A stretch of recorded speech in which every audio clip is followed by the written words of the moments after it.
followed by 100 pull-ups, 200 push-ups, 300 squats, and then we close it out with another 1 mile run.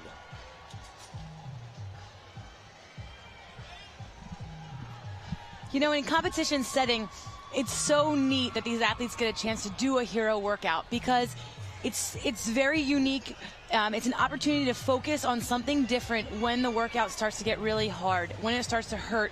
And that's the thing, really, we've never had that. It's always been at the CrossFit Games, it's a workout. They're thinking about themselves. They're thinking about what's my strategy. But here, this is the first time they have an opportunity to look past themselves and think about Mike Murphy. And the other thing, look at what they're wearing. They're wearing actual body armor that, you know, that Michael Murphy, when he did this workout, and he called it body armor, this is what they're going to be doing. So what a great thing to see.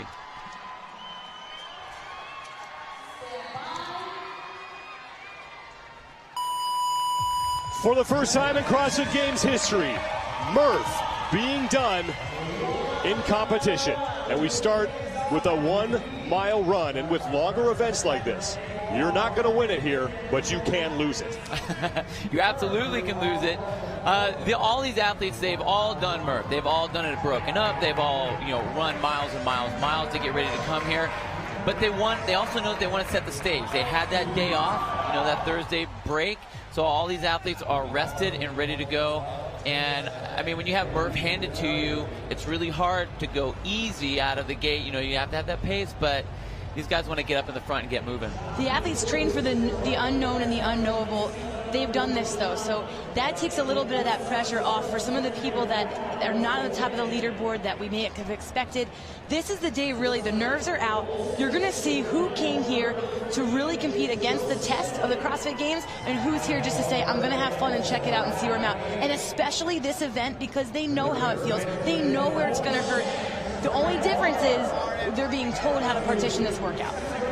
2010 Games champion Graham Holmberg in the all blue. He is out front first on this initial 1 mile run. Behind him in the orange shorts is Joe Scally, and then directly behind Graham Holmberg, you can't quite see him, but that's Noah Olson, an impressive rookie last year who finished 8th at the CrossFit Games in 2014.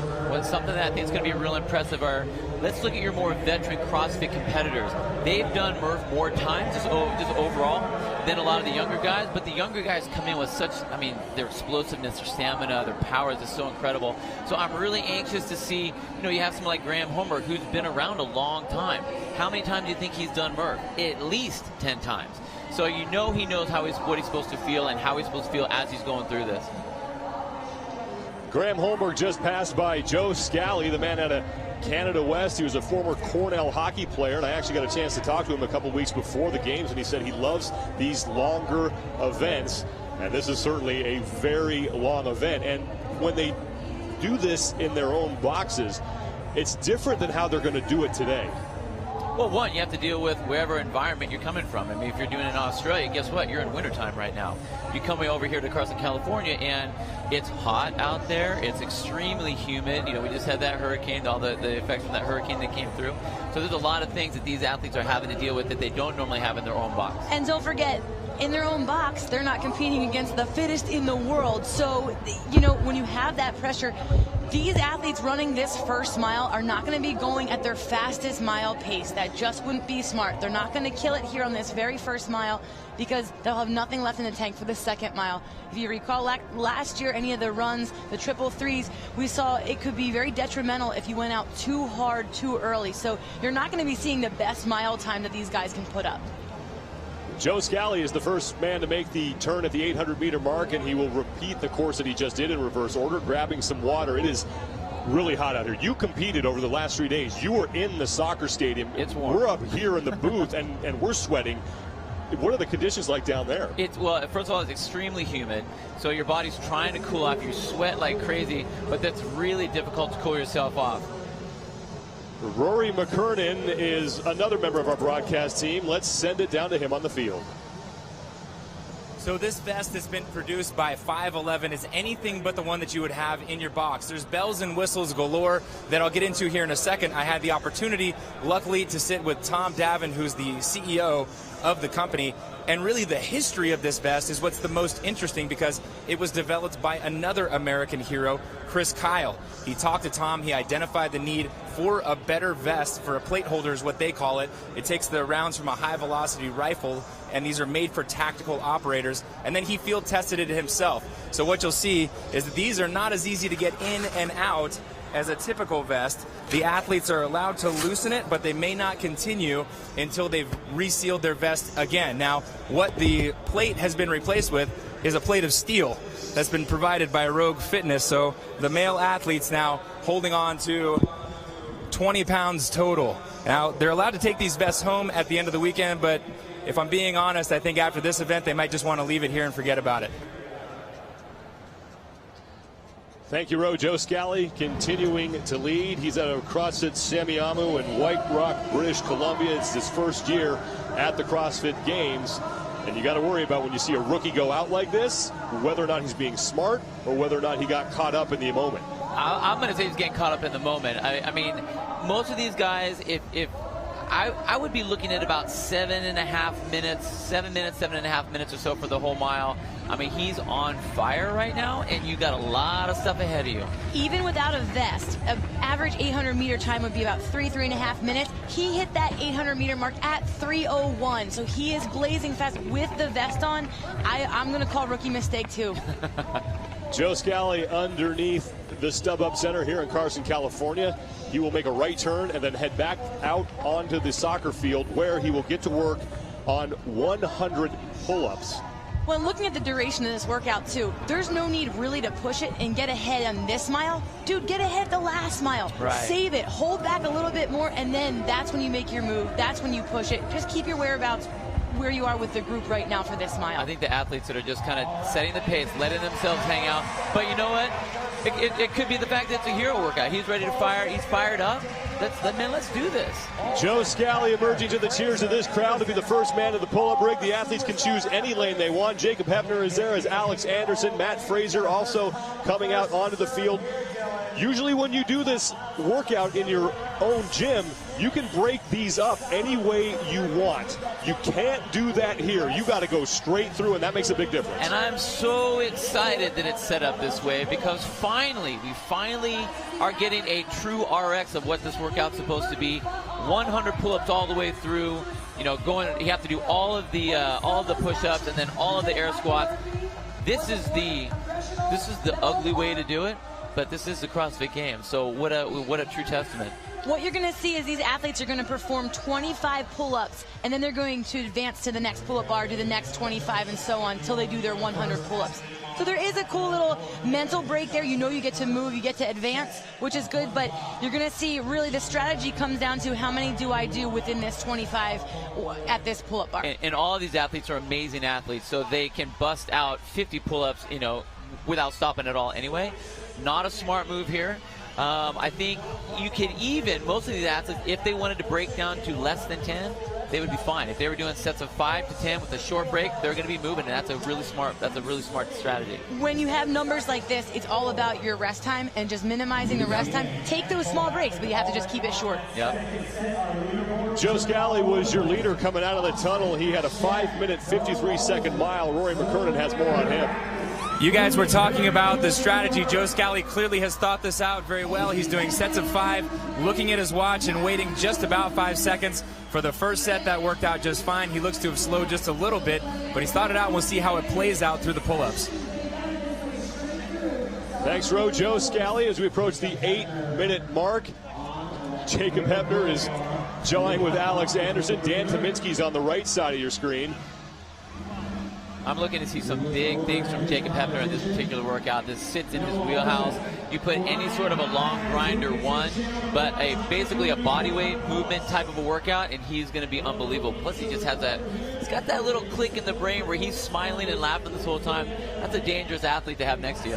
Hebner came in 13th place overall. He has 98 points, and leading up to the games, he actually knew that he was going to have to do Merf, and he did a different version of it, put on a weight vest, and did 50 straight chest bar pull-ups during that workout. So that guy has some pulling power.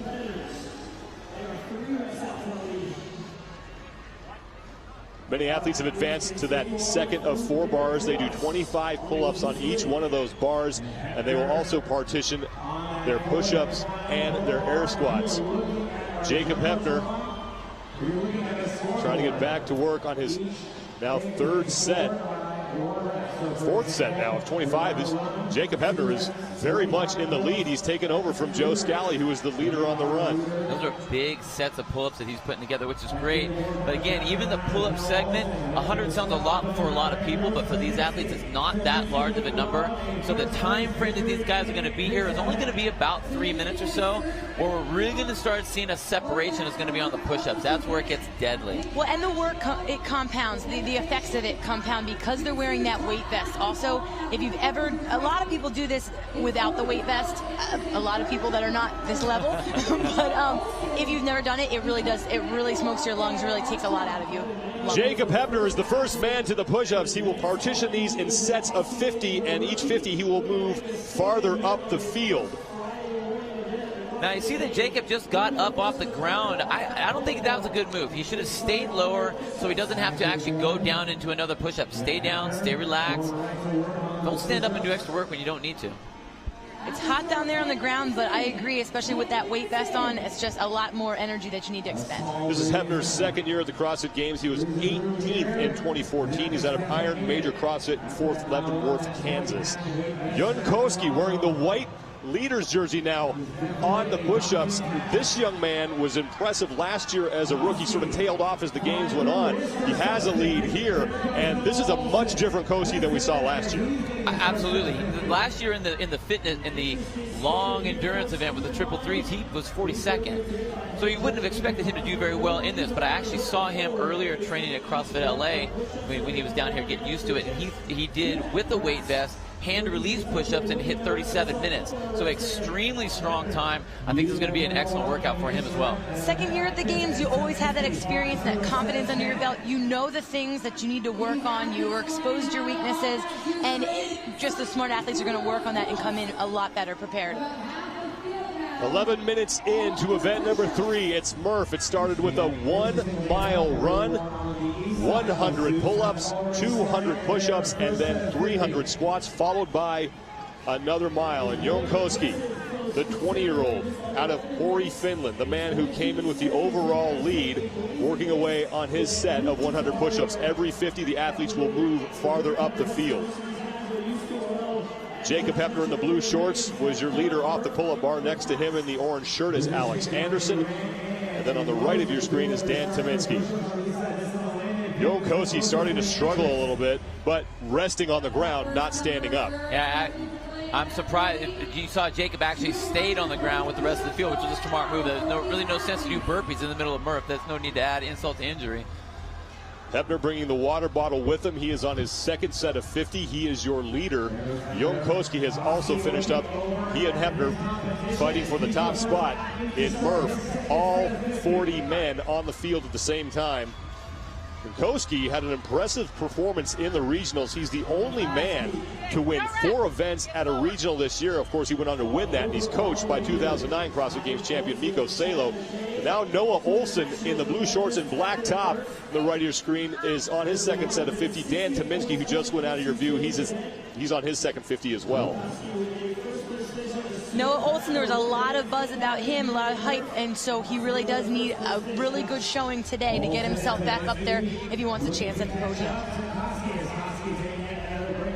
Dan Tyminski is a man with military experience. It's his 4th appearance at the CrossFit Games. He failed to qualify last year, but his best finish 2012 when he was 14th. Cole Sager in the middle of your screen. He's out of the Northwest, played football at the University of Washington, walked on there.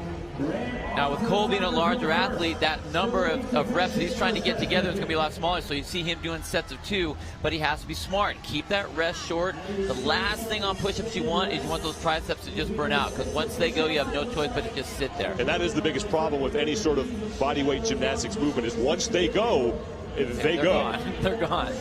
But for the larger athletes, they need to be smart about it. Cole needs to be okay with the fact that he's only doing 2, which he seems to be all right. You know, sit back, rest, do your thing. Then when you're able to get to, you know, the air squats or somewhere you're going to be more powerful, that's where you're going to make up your distance. Is very, very short.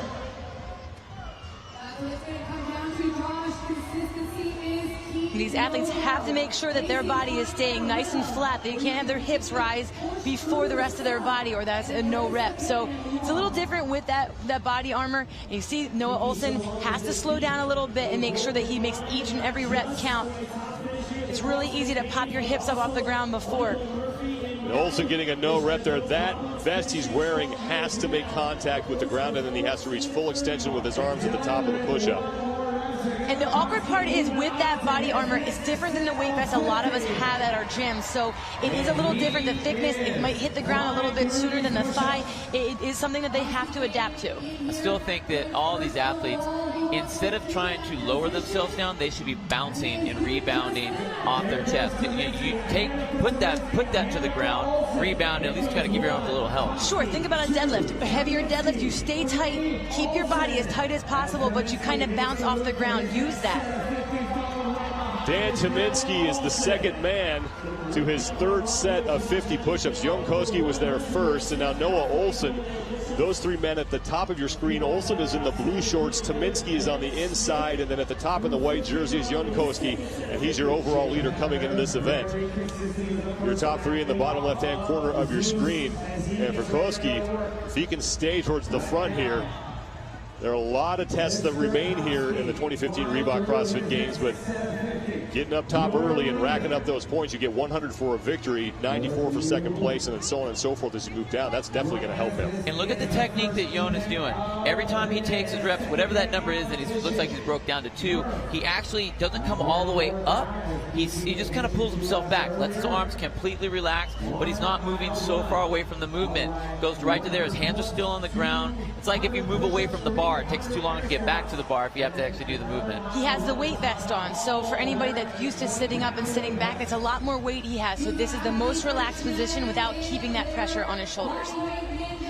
And I did see him train earlier. One of the techniques that his coaches had him do was you do your push-up and you lay flat on the ground just to give his back and arms a complete rest.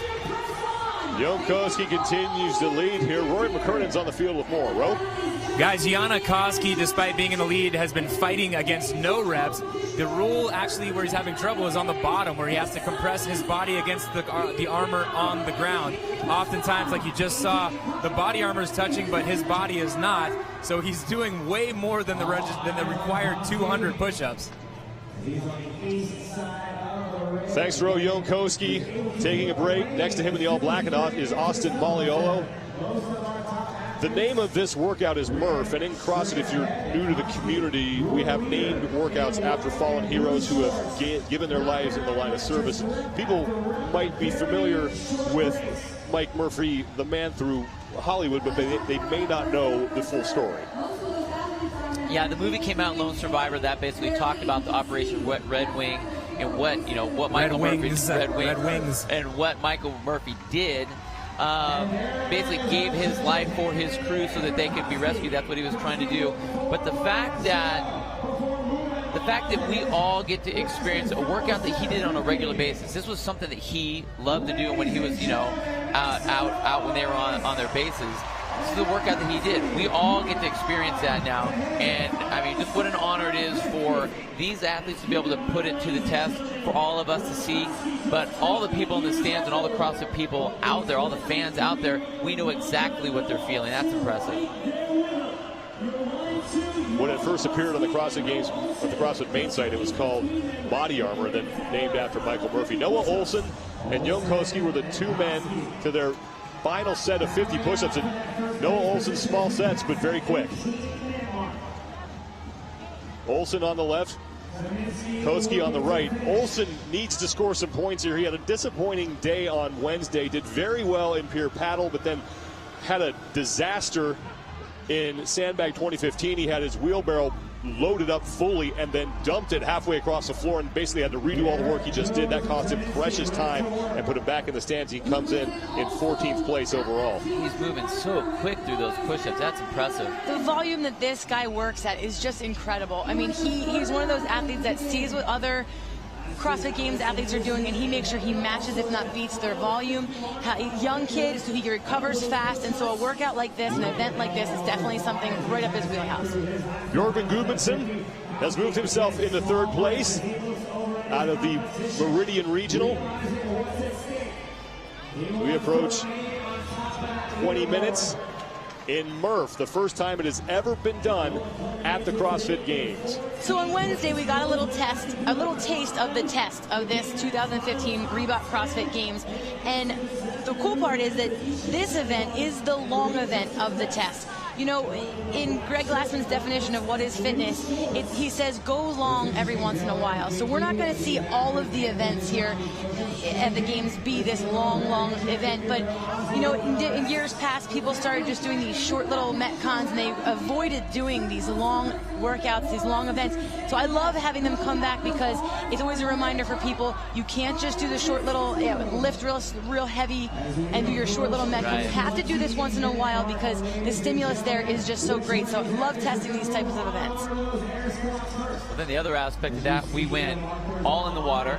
Let's test that. Then we went to something that you don't normally do in your gym. I mean, how many times do people move sandbags and lift them upstairs? That's a straight grunt work. And then we come back in with not only a hero workout, but a classic CrossFit workout that anyone can do this workout anywhere. So if you're out traveling around, you're at the hotel, you can always do Merf. And that's why the CrossFit Games is such a true test of fitness, finding the fittest, because it is all those different aspects. And that's where Wednesday's crazy, where you see people that you don't normally wouldn't expect that are so good at CrossFit. Noah Olson is the first man to his 300 air squats. He'll perform 75 at each station. When he's done with 300, it's back out for that final 1 mile run.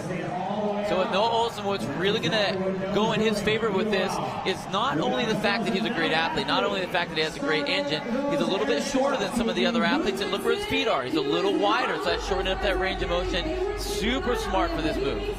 Noah Olson is the man towards the top of your screen. Towards the bottom is Bjorgvin Gudmundsson, who moved himself into 2nd place. And now Alex Anderson is moving up to join those 3 men on his 300 air squats. And that's impressive. Alex Anderson. So we just talked about how Noah Olson's a little bit shorter. Alex Anderson's a little bit taller. Very powerful, extremely strong. And again, we knew the push-ups were going to be basically the separator for the group, which it's been. And there he is, right up in the front. It's still going to come down to what pacing works best for these athletes, knowing what their capabilities are, how many squats they can do in a row before they need to take a little breather. Noah Olson on the right of your screen receiving a no rep from his judge. He didn't hit full depth. The crease of your hip has to be below your knee for that rep to count. And he gets another one. On the left is Alex Anderson, the CrossFit Games rookie, who finished 3rd in the Central. Meanwhile, the overall leader, Jon Koski, has joined the leaders on his first set of 75. And next to him in the all black is Austin Maliolo. It's really easy with a weight vest on for your chest to fall forward a little bit more than it normally does when you're just doing standard air squats, and that can sometimes raise your hips up a little higher. You think you're at depth, but you're just not. Noah Olson in first place. He got to the 300 air squats almost 20 and a half minutes into this event. Bjorgvin Gudmundsson following him, and then Jon Koski, another European. So we have 2 Europeans. You can see the effect that this event and this heat and that vest has on these athletes. That's one big, ugly math problem you just put together right there. a lot of things to deal with. I think what Noah really needs to do is not to try to game this so much. Don't try to strategize. Just do what you do and do some hard work. He's such a great athlete. He just needs to get in there. He won't get no reps if he does what he needs to do, which is all the way down, all the way up. But I think he's trying to game it just a touch. Noah Olson at the top of your screen taking some time just to pour some water down his back to cool himself off a little bit. He's the first man, along with Bjorgvin Gudmundsson, at the bottom of your screen on those second set of 75. And Gudmundsson at the bottom of your screen looking at Noah Olson. And Noah Olson got another no rep, and he's getting a little frustrated. You can see him talking to his judge a little bit. Now here comes Jon Koski, the overall leader through 2 events, wearing that white leader's jersey. The nice part about doing an event with everyone going at the same time is you know exactly where you're going to stand on the leaderboard at the end of this event. Looking around, if he can be first, he knows there's nobody chasing, there's not another heat, it's right here. Everybody out, you know exactly where you are.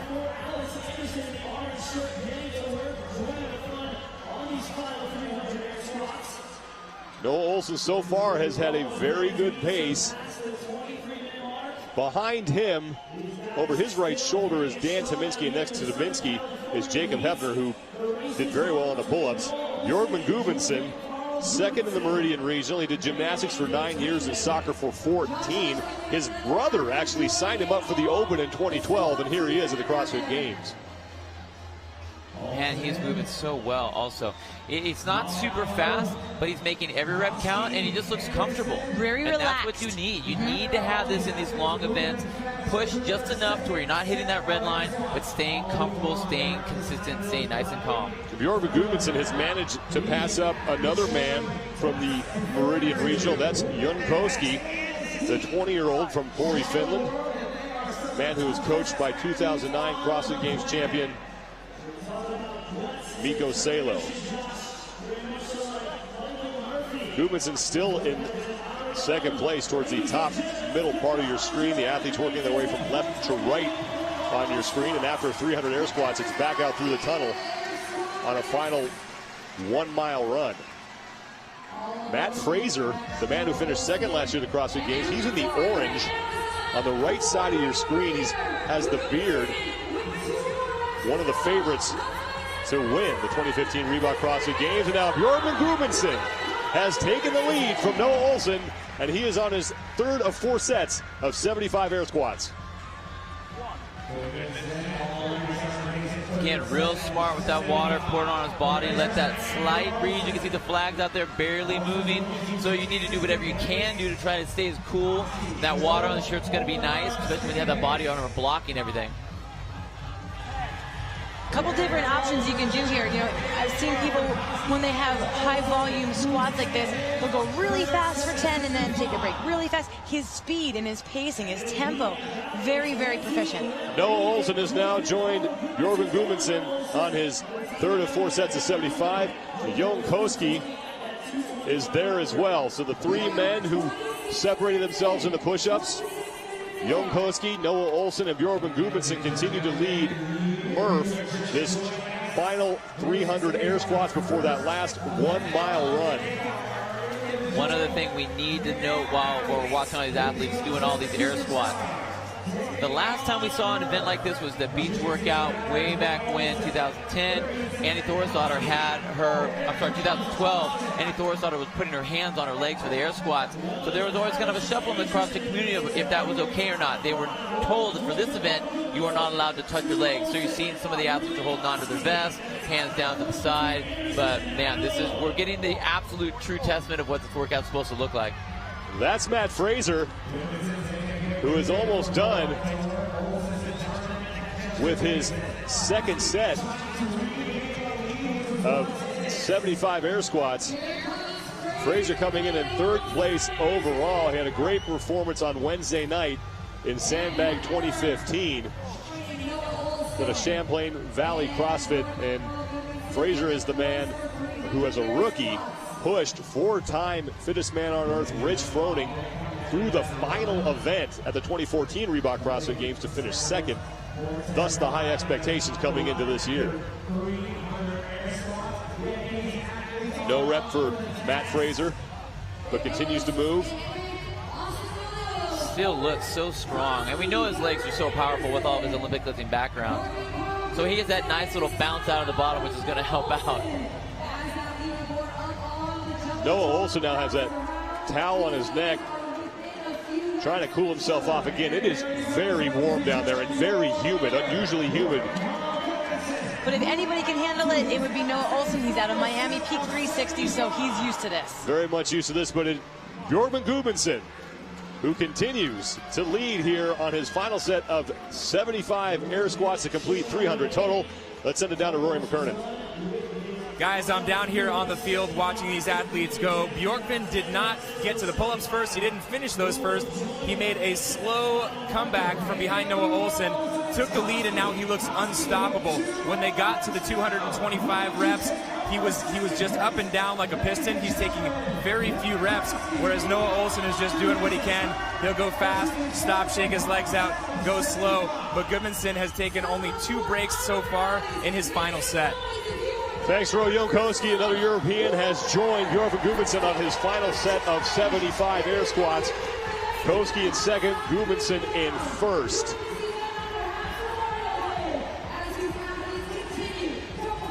Look at that, he looks so relaxed, and what I like is he was actually looking back as he's doing each rep to see where everyone is. Not getting so caught up in how many reps I have to do left. He's just seeing where everyone is, kind of taking it all in.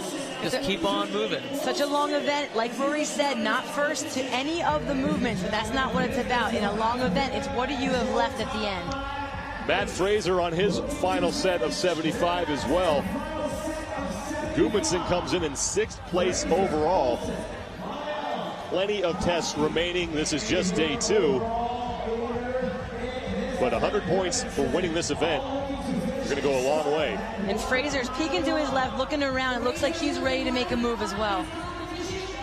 Alex Anderson also joining the men on their final set of 75 air squats. Anderson on the right in the orange shirt. Jacob Hepner's getting set to move up as well. He's right next to Alex Anderson. So those guys in that final lane, that final set that they have to do these air squats, it's not a matter of I just need to get through this. They are trying to mentally put themselves into, I need to sprint a mile after this, because now they do need to run fast, because this is where the race actually is going to be happening. You need to get ready to go and then put the pedal to the metal. One more for Bjorn Gudmundsson, and he will take off through the tunnel, and he is the first man off on that final 1 mile run, just past the 30-minute mark. 20 pounds are in that vest, and that probably feels like 100 right now to Bjorn Gudmundsson. The compounding effects of all those squats, the first mile run, the lactic acid that builds up in there over that time, over this past half hour, has just been a lot. So right now, when you initially get started, you're like, ooh, my legs are like concrete. It'll actually feel a little better after the first 400 meters. And you can see, look at his stride. He's pretty heavy with his feet. You know, a lot of heel striking, but that'll kind of loosen up once it gets moving. Austin Malialo, the second man of the run, and Matt Fraser has now moved into third. Fraser in the orange shirt, he's grabbing some water and heading back underneath the StubHub Center. Gudmundsson with about a 40-second lead, though, on Austin Malialo, who's making his way now underneath the StubHub Center. And Matt Fraser finishing up his air squats just 3 seconds behind Malialo. Gudmundsson had the fastest time through all of those body weight movements, and now up that incline, he'll make a left turn and head out on flatter ground. That is not enjoyable.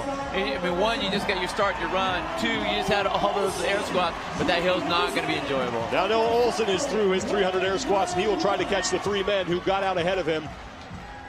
Olsen trying to move up the leaderboard, coming in 14th place overall. Jonkowski is also out on his run. I said after the first about 400 meters, you start to feel a little better, but this is a competition setting. So while you might settle into what the run is, it still hurts. And now you're going to have the pressure of those guys behind you, hearing them come up on your back. He's going to have to push for this. Koski's on your left, Malialo in the black, and Matt Fraser in the orange on your right. And now Jonkowski emerging from the tunnel, and behind him is Noah Olsen, and Olsen has a very good pace here. Look at just the way he looks is so different than all the other athletes. His legs look okay. That gait, that stride really looks like Noah's normal run. And he must have had at least 20 no reps through all those air squats. So the fact that he's able to do that much more work and still have that much of a kick right now, that's pretty impressive. So he's going to be deadly on this mile. Bjorn Gudmundsson, though, still a sizable lead over the men behind him. Gudmundsson, who just left your screen, and back to the men chasing him. Austin Malialo was second to this final 1 mile run. Behind him, Matt Fraser. I I love the fact that Austin is up towards the front. That's exactly what we were talking about earlier. Your veteran CrossFitters. I mean, a very well-known CrossFit coach. He programs for, Reebok CrossFit One and all of his members there. And you know that they do this on a regular basis. So it's cool to see him out in the front, knowing the pace and knowing what he needs to do. Gudmundsson on the left, he's your leader. Austin Malleolo taking a look behind him. He'll see Matt Fraser chasing him for second. Again, to win the CrossFit Games, it's about consistency. Noah Olson creeping up as well. Matt Fraser doesn't need to win this event, but he's had 2 solid results so far. He finished 12th in pure paddle, then 2nd Wednesday night. Finishes in the top 5 here. Look out. But the one thing for Fraser is that he's not known for his lung capacity. That is not his wheelhouse. So if we're going to see it, creep up a little bit, these other guys that is in their wheelhouse, he's going to be struggling. He's going to have to make a push to keep himself up there. Austin Malleolo in the middle of your screen. Behind him is Matt Fraser. So Malleolo putting a little bit of different distance between himself and Fraser. Noah Olson's at the very top of your screen trying to track down those other 2 men. Bjorgman Gudmundsson continues to lead. 6th place overall after 2 events. It's surprising to see him in the top 10. Yeah, I mean, I wasn't really expecting this, but I really think that he was pushing a little hard on the air squats. His run is not very solid. I mean, it looks very lumberish with his legs. Doesn't look very comfortable. Well, for how relaxed he looked on the air squats and he was going at that pace, I really thought that, he would come out and even look a little more like Noah Olson. Noah looked a little more reckless on the squats, but came out with his run. So it doesn't have to be pretty, though, Bill. No. Jason Khalipa doesn't make it look pretty, but that he's incredibly fast. See, to me, that looks perfect. That looks like me fresh, so I don't know what's wrong with that. Gudmundsson working his way back. He just passed Fraser and Malleolo and Noah Olson. Gudmundsson has never won an event at the CrossFit Games. He's only been here 1 year. That was last year when he finished 26th overall.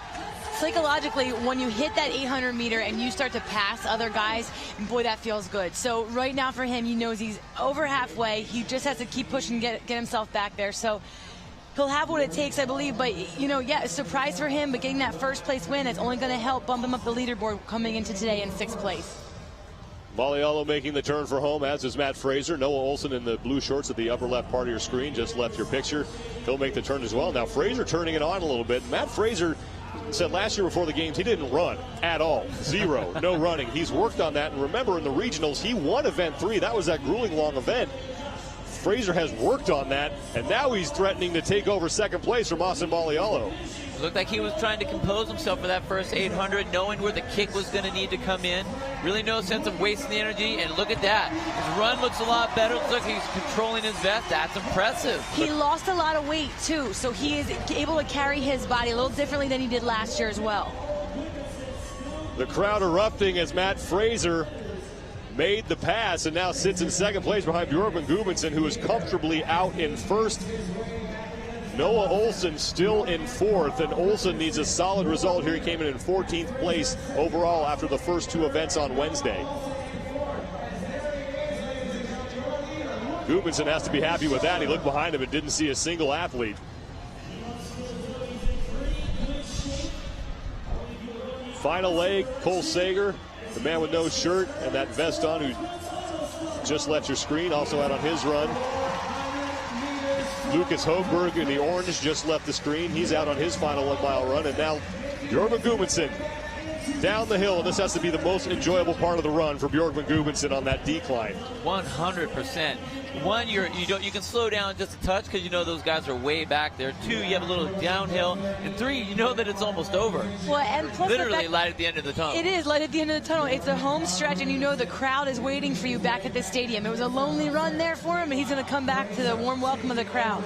Scott Panchik in the orange, who was running up the hill as Gudmundsson was running down, starting his run. Panchik, another man who came in with high expectations. And here comes Bjorgman Gudmundsson, looking to lock up 100 points with an event win in Merf, the first time it's ever been done at the CrossFit Games.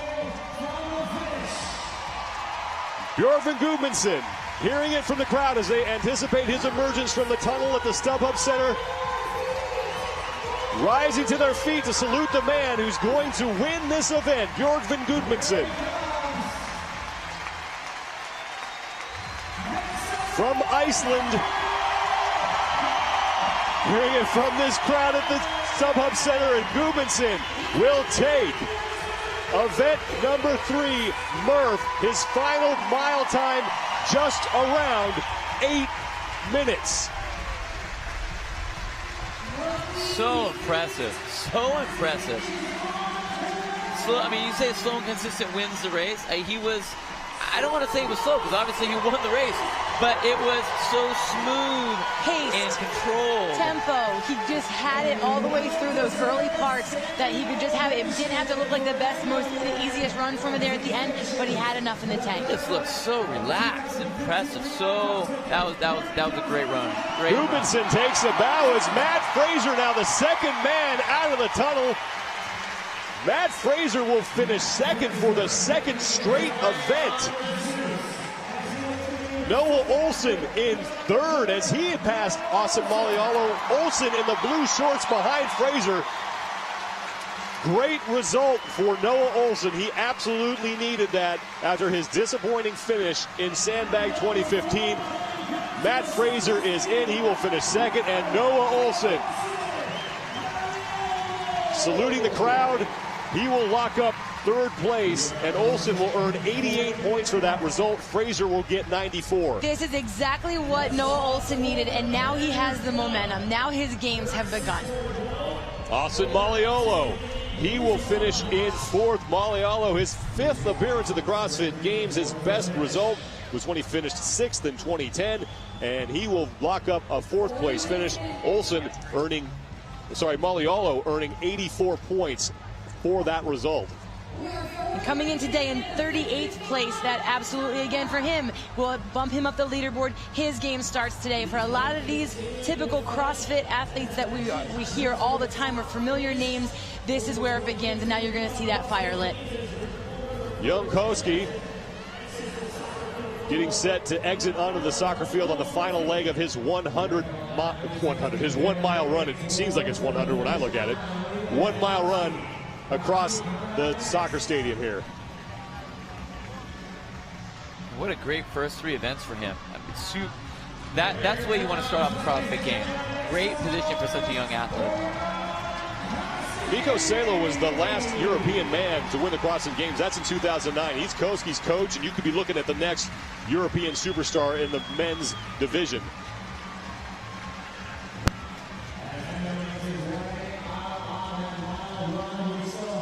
Jankowski, who led for much of this event, but fell behind on the squats. Closing out, Koski will finish in 5th. That will add 80 points to his score.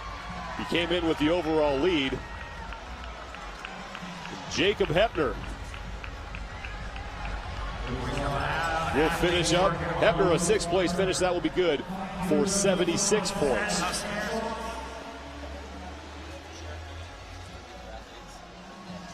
Alex Anderson getting passed by Adrian Conway. Conway has been to the games before as a member of a team. He was on U CrossFit Hacks Pack, the team that won back-to-back affiliate cups in 2012 and 2013. His first year as an individual. Little mistake there for Anderson walking. Thought he didn't know anybody was behind him there. So every place matters. You're going to see if Anderson's going to make a sprint here.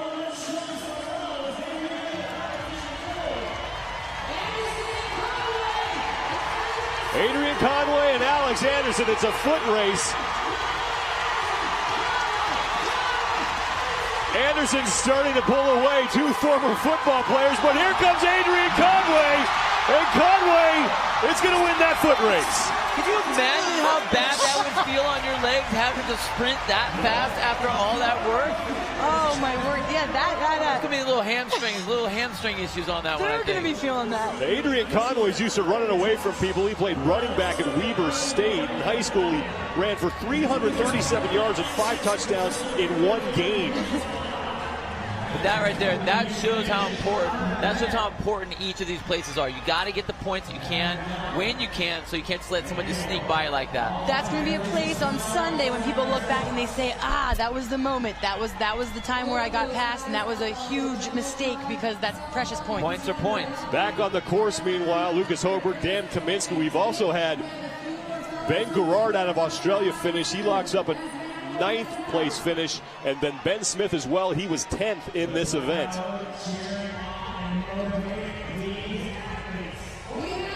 Lucas Hoberg coming out of the tunnel. Behind him, Dan Kaminsky.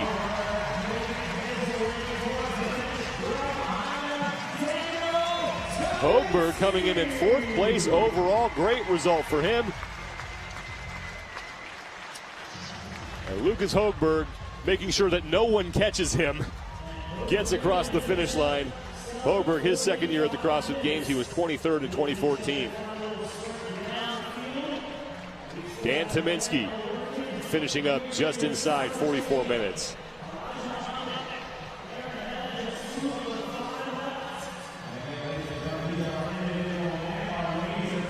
These guys cannot wait to get that vest off of them. Hepner's already shed it. That's Scott Panchik. Panchik is digging himself a hole after day 1. Panchik sat in 31st place. He finished 20th in event 1, 33rd in event 2. And that means he's going to have to do it not just well, but really, really well all the rest of the workout. He's going to have to start winning some events. Yeah. Very surprising seeing it last year. There was so much talk about, you know, the pressure he was putting on Rich, and seeing him at the Central East Regional last year, just seconds behind, at 1 second. So many events where he was 1 second behind Rich. It doesn't seem like the Panchik that we're used to seeing. Scott Panchik on the right, getting ready to come out of the tunnel. Cole Sager is on the left. No need for him to hurry. There's nobody pushing him for the next position. Cole Sager will finish up. He's also a sophomore at the CrossFit Games. Finished 17th in his rookie campaign last year. Here comes Scott Panchik. And with that point system, the way it's set up, I mean, it pays to be a winner. You get more points for being in the higher places. You just can't allow yourself to be on the bottom half of the field. That's just going to be just detrimental to the chances. Sager finished 13th. He'll earn 54 points.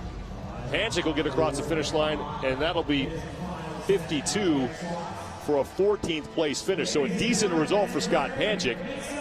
It's not going to catapult him up the leaderboard, but it will help. Here comes Dan Bailey, the man who won the California Regional. Meanwhile, Tyson Takasaki's on the field as Bailey makes the final turn back out onto the grass. Tyson Takasaki's going to finish in 15th. That'll be good for 50 points. John Para. He's a full-time officer with the Los Angeles Sheriff's Department. Better watch out behind him because he has a lead on Bailey, but Dan Bailey's a sprinter. Well, John Para will not be caught, though. Good result for John Para. And he needed that as well. He was kind of sitting towards the bottom of the pack going into this event. That was a good one, a good grinder for him. So real impressive, especially being one of the larger athletes. That's a great positioning. Dan Bailey is done. Bailey a crowd favorite here. Nathan Bramblett, the CrossFit Games rookie. Looking at body types, Bill, you know, and saying how he's one of the bigger athletes. The advantage, though, was that this is a workout most of them have done. Yeah. Bramblett better watch out because Chad McKay, the big man out of Australia, who came in with the same amount of points as Jonkoski, is about ready to pass him, and Bramblett realizes it, and Chad McKay gets across before Nate Bramblett. Chad McKay is one of the bigger guys in this field. He's 225 pounds. This event already didn't favor him. Now you make him 245, an impressive result for Chad McKay. A nice finish. That's a powerful sprint. But again, Nathan Bramblett, being a rookie, not necessarily aware of his surroundings, just couldn't get it going fast enough. But coming into today, second place, he really did need those points. So he will drop down the leaderboard. He knew every placement mattered for him. Big crowd on hand here at the soccer stadium, the StubHub Center in Carson, California, to watch the fittest men on earth outdo Merf for the first time at the CrossFit Games. Neil Maddox, the oldest competitor in the men's field, still out on that final 1 mile run. Alex Vigneault has finished up. Here comes Lucas Parker, who's just making the turn on the final 800-meter leg. Parker, easily one of the most recognizable athletes at the games because of that beard. Chad Cole is across the finish line. Rob Forte. And I would have expected a lot more from Rob Forte on this one. I mean, he won the triple threes last year, looked so strong as an endurance athlete, which is what this is, and I just would have thought he would have been up towards the front. Yeah, triple threes, 3,000-meter row, followed by 300 double unders and a 3-mile run, and Rob Forte crushed that last year. Graham Holberg, who was out front in that first 1 mile run, as was this man, Joe Scally, the game's rookie out of the Canada West region, falling back and taking a look over his shoulder. Stephen Fawcett is the man trying to chase down Scally, but Scally's going to be able to hold him off.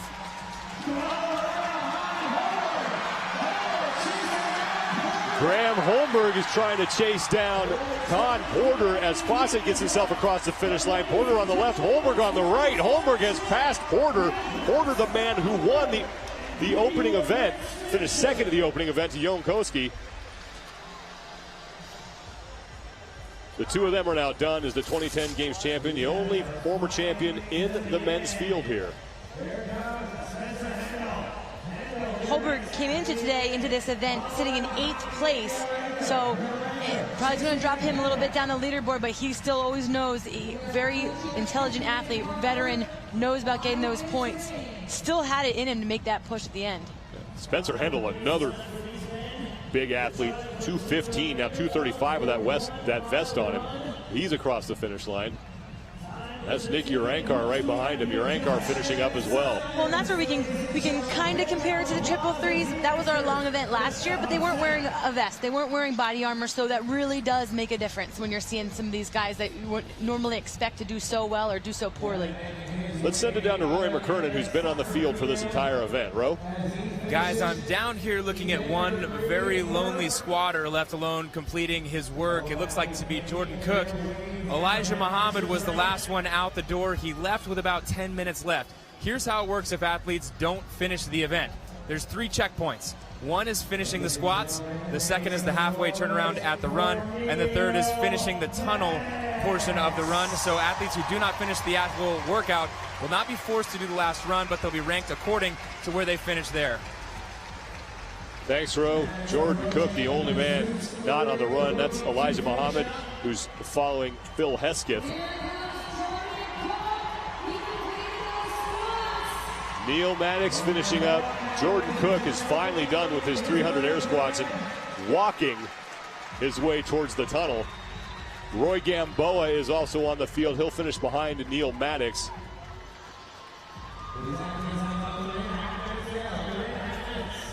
Gamboa in his second year at the CrossFit Games. He debuted in 2013. He finished 22nd. Finished first in the South Regional.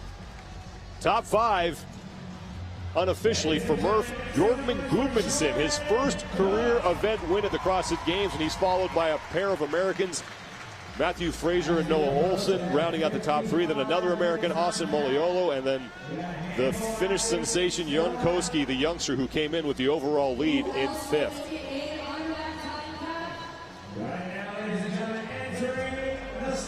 55-minute time cap. Lucas Parker, crowd favorite. Hearing it from the fans at the soccer stadium at the StubHub Center. Making his final journey down the field to the finish line. He's an athlete that always has a game plan. I guarantee you he came in with a game plan for Merf. I'm sure he's done this many times, and really, you don't ever see him deviate from the plan, which I think sometimes for him is actually it's a mistake because he doesn't adapt as much on the fly as to his other athletes and other competitors and what they're doing. Well, he's one of those athletes that loves the training portion of competition rather than the actual competition. So when he comes out with the game plan, doesn't really matter what all is happening, he's doing his thing. Wherever that ends up putting him, it puts him there. They'll put him in 34th here, and he'll earn 12 points. Phil Hesketh behind him. Easy Elijah Muhammad. They have 2 minutes to finish this thing up. And Elijah Muhammad, known for just lifting heavy weights all the time, big 1-rep maxes. Man, did he get a shot this CrossFit game so far, doing the long row and then this long event. But Phil Hesketh is the only man from Africa, Latin America, or Asia competing at the games this year. He played semi-pro rugby. Sees a lot of fans supporting him. Bounced around a little bit from different regionals, and then when we combined the regions this year, he was placed into the Africa region, competed in the Meridian Regional, and finished 5th there to earn his way to the CrossFit Games. We haven't mentioned it yet, but this is the first time we're seeing those regions come together. And so we really are, every year we've tested the fittest, and no doubt the fittest has been crowned champ. But this year is the first we're seeing those regions come together. And there's a lot of names here that we've seen in the past that are not new names, but there's a lot of people here that are not here that we were used to seeing. The competition just every year is just incrementally better. Muhammad in front of Hesketh as they make their way underneath the StubHub Center, but there's only 40 seconds to go. Meanwhile, Aaron Hanna has emerged from the tunnel. He's trying to get inside that 55-minute time cap. Hanna at about halfway point, so he can safely get himself in. Now, fans out there, make some noise for Chad Melton. Chad Melton also on the field as well. He is in the blue shirt right behind Hanna. He's going to have to hurry up to get himself across the finish line. I guarantee you he wants to finish this event. It looks like he wants to go faster. He just can't. Melton will not get it. So close. And for the first time in Games history, Merf is done. And the winner, Bjorgvin Gudmundsson, as Phil Hesketh undoes his vest. Easy Muhammad taking some water. Ben Smith there behind him.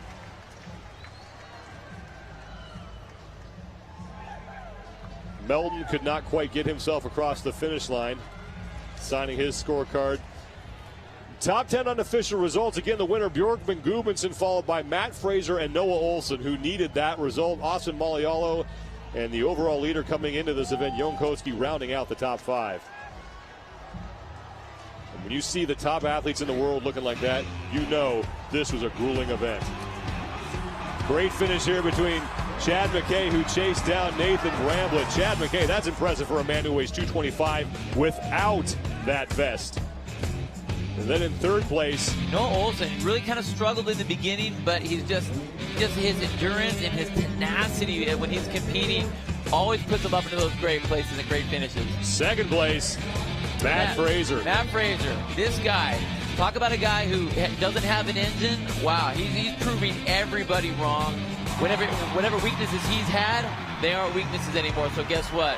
CrossFit Games, you better look out because this guy is hunting. And finally, the man who won it, Bjorgvin Gudmundsson, who picked the perfect pace. Yeah, the perfect pace. We'd say slow and consistent, but he was just relaxed, calm. Even the run, we said he looked a little lumbersome, but he was consistent the whole way and looked smooth and just blasted the field. Blessed the field with that event. 100 points for Bjorgvin Gudmundsson, his first career event win at the CrossFit Games, and he's standing by with Nikki Brazier. Bjorgvin, you were not the first person in from that 1 mile run, but you were the first person out the door and the first person to finish. How did you push? I knew it was definitely not about the first run, but it's much more about the last one and how you tackle the air squat and the push-ups. Now, it is hot down here. Did you practice in this type? Well, like 3 weeks ago, we started out in Mallorca. Then we came over to the U.S., and I've been here for like 2 weeks, so I'm getting used to it. Well, congratulations. You definitely acclimated well for this event. Your first CrossFit Games win. Great job. Thank you so much. Björkman Gudmundsson emerging victorious in Merf. The men get through it. The women are up next. We'll be back at the Step Up Center for more from the 2015 Reebok CrossFit Games.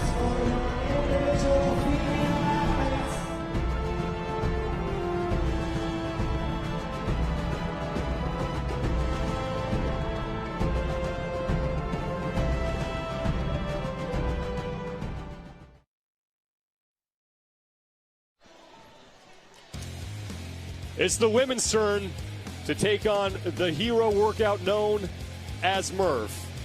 Hi, everybody. I'm Sean Woodland alongside the second fittest man in the 45 to 49-year-old division, Bill Grundler, and the 2009 CrossFit Games champion, Tanya Wagner. Nicole Brazier and Rory McKernan will be joining us in a moment. We're through 2 events so far. This is event number 3. Cara Webb out of Australia is your leader by 8 points over Anna Tunnicliffe, and then the sensational rookie from Iceland occupies third. That's Sarah Sigmundsdottir. This is an event that these ladies are going to come into knowing that what it feels like, knowing what to expect and how to attack it. A really cool event to kick off the weekend here at the Games. Everyone knows what Merf is, but for those of you that might be new, this is what it consists of. It's a 1-mile run followed by 100 pull-ups, 200 push-ups, 300 squats, and then a final 1-mile run. And these ladies are going to do it all wearing a 14-pound vest. And I love the fact that it, once again, just puts a stamp on how the RX, the prescribed version of this workout, is supposed to be. Yes, you can say partition it. This CrossFit Games, we don't do that. Straight through, 100, 200, 300. This event is so much more than a workout. This is something that's been on the Games site for years, over 10 years, and it is in memory of Navy Lieutenant Michael Murphy. When he was 29 years of age, June 28th in 2005, he was killed in Afghanistan. And he had done this workout. This was his favorite workout. He was a CrossFitter, and he named the workout Body Armor because you do it wearing body armor or a vest. The ladies are wearing 14 pounds today, and it's a workout that's just so much more meaningful because he was an American who wanted nothing more in life than to serve his country. Merf is underway, and same thing for the women as it was for the men. It's that 1-mile run underneath and then up and around the Step Up Center. Joe Scally, a rookie for the men, was first out on the run. That didn't last. So if you go out hard here, be careful. You need to watch out for those pre-jitter anxiety and adrenaline. It's true, but if we see Anna Tunnicliffe in the front of the pack and leading the pack, she's the only one I can say I won't be nervous. She knows her pace. She is a veteran athlete, a gold medal winner at the Beijing Olympics for sailing. She knows herself, and she has the engine. She has the capacity that these ladies should be nervous about. And Tunnicliffe is one of the women out front. She is in the black leggings and orange shorts. Next to her is Alex Parker in the yellow. Kelly Jackson is up there. Sam Briggs, she's in the headband. She just left the screen. That's another woman you're going to want to watch on this event. Yeah, that girl is all about grit and engine. So the uglier the workouts seem to get, the better she seems to do. So, this is the beginning. This is just the beginning. This is going to set the tempo. But as we saw in the men, it's when we get into those movements where things start to break down and the field's really going to start to separate. Particularly for the women, it will be the push-ups. The men definitely slow down there, but push-ups always seem to get the women a little bit faster. You're going to have to see a lot more braking strategies there on the push-ups than you did for the men. Alex Parker is out front. Lindsay Valenzuela is in the middle of your screen. More on her in a second, what she's doing for this workout. That's Alex Parker, 16th in event number 1. She started CrossFit because she needed to learn how to climb a rope for a different competition. Apparently liked it. Now here she is at the CrossFit Games. It's her rookie season. She's a law school student, and she was part of the National Alpine Ski Team for Canada. Guess what? Then the air squat should be no problem for her, right? She's got the legs. Parker out front. Behind her in the black leggings is Anna Tunnicliffe. This is the first leg of that initial 1-mile run. Sam Briggs in the white top. She's out front as well. Kristen Holta who battled with Anna Tunnicliffe last year in the triple threes, that 3,000-meter row, 300 double unders, and then 3-mile run. The two of them battling on the final leg, but Alex Parker setting the early pace here on this initial 1-mile run.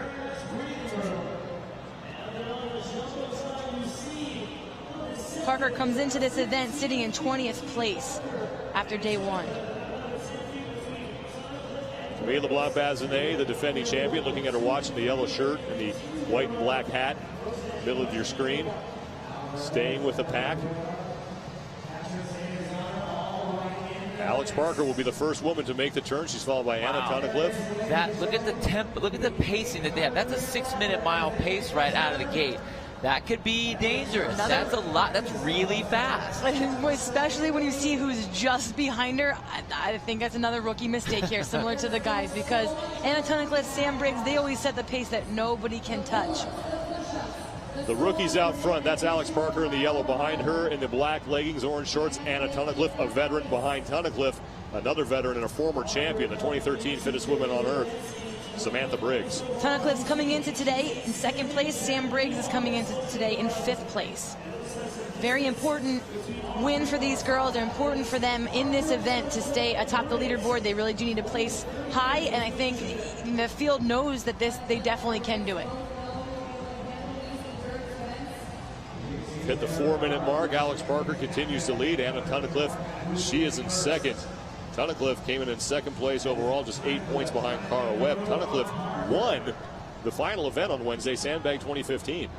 She can do the grunt work. Like we said, she's not always the most technical athlete, so I expect to see when we have some more events with skills and you need a little bit more of the technical aspect, she won't do as well there. So she knows an event like this, an event like Wednesday night, these are hers. She needs to take them.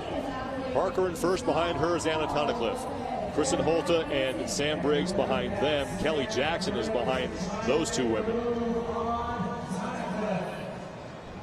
Sam Briggs, back in the back of your screen in the headband, she was missed last year, was missed out because of not being able to complete the handstand walks. So she is back with a vengeance. Just a woman that always, she's unstoppable. And she was missed at last year's games. We really did. And the pressure here for her now is just to show that she, last year, just lit a fire under her and just said, I'm ready. And let's not forget how tough Samantha Briggs is. She's not going to mind the suffering in this event. During regionals, she finished the whole thing, competed in all 7 events with a broken foot. A good friend of mine has a broken foot right now. Can't even imagine competing at regionals. Kristen Holt on the left, Sam Briggs on the right, the two of them working down the ramp. Danae Brown in the white shorts out of Australia. She's also towards the front, as every woman got to the 800-meter mark in 3 minutes and 40 seconds or less.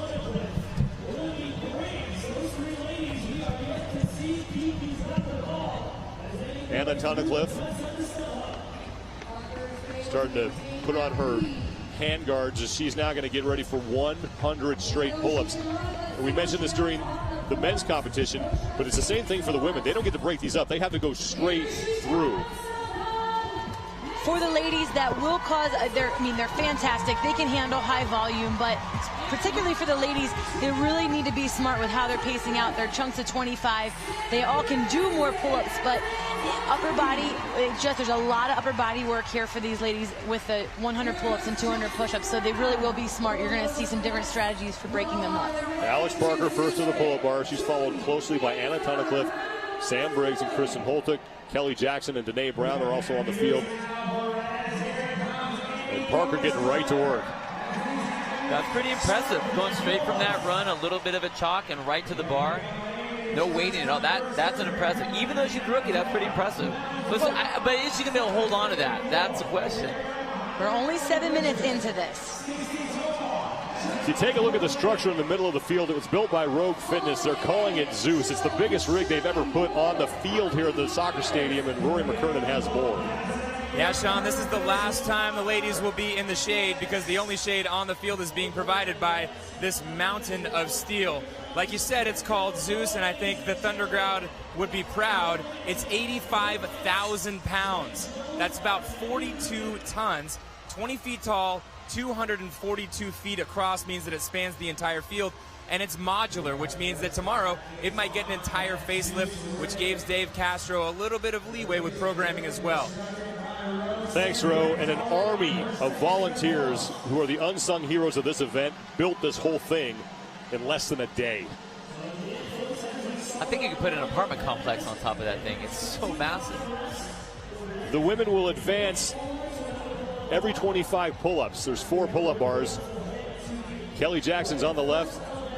On the right is Alex Parker, who is the first woman onto the pull-up bar, and then on the far right of your screen is Anna Tunnicliffe. And impressive for Kelly Jackson there in the far left of your screen in the orange headband.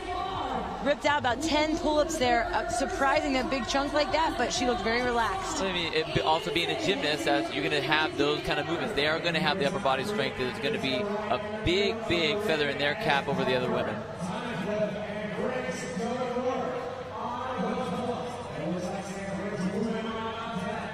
Good look at Zeus, the rig that's being used by all the competitors here at the 2015 Reebok CrossFit Games. Samantha Briggs, the 2013 champion. And you want to talk about a woman with pulling power, it's Samantha Briggs.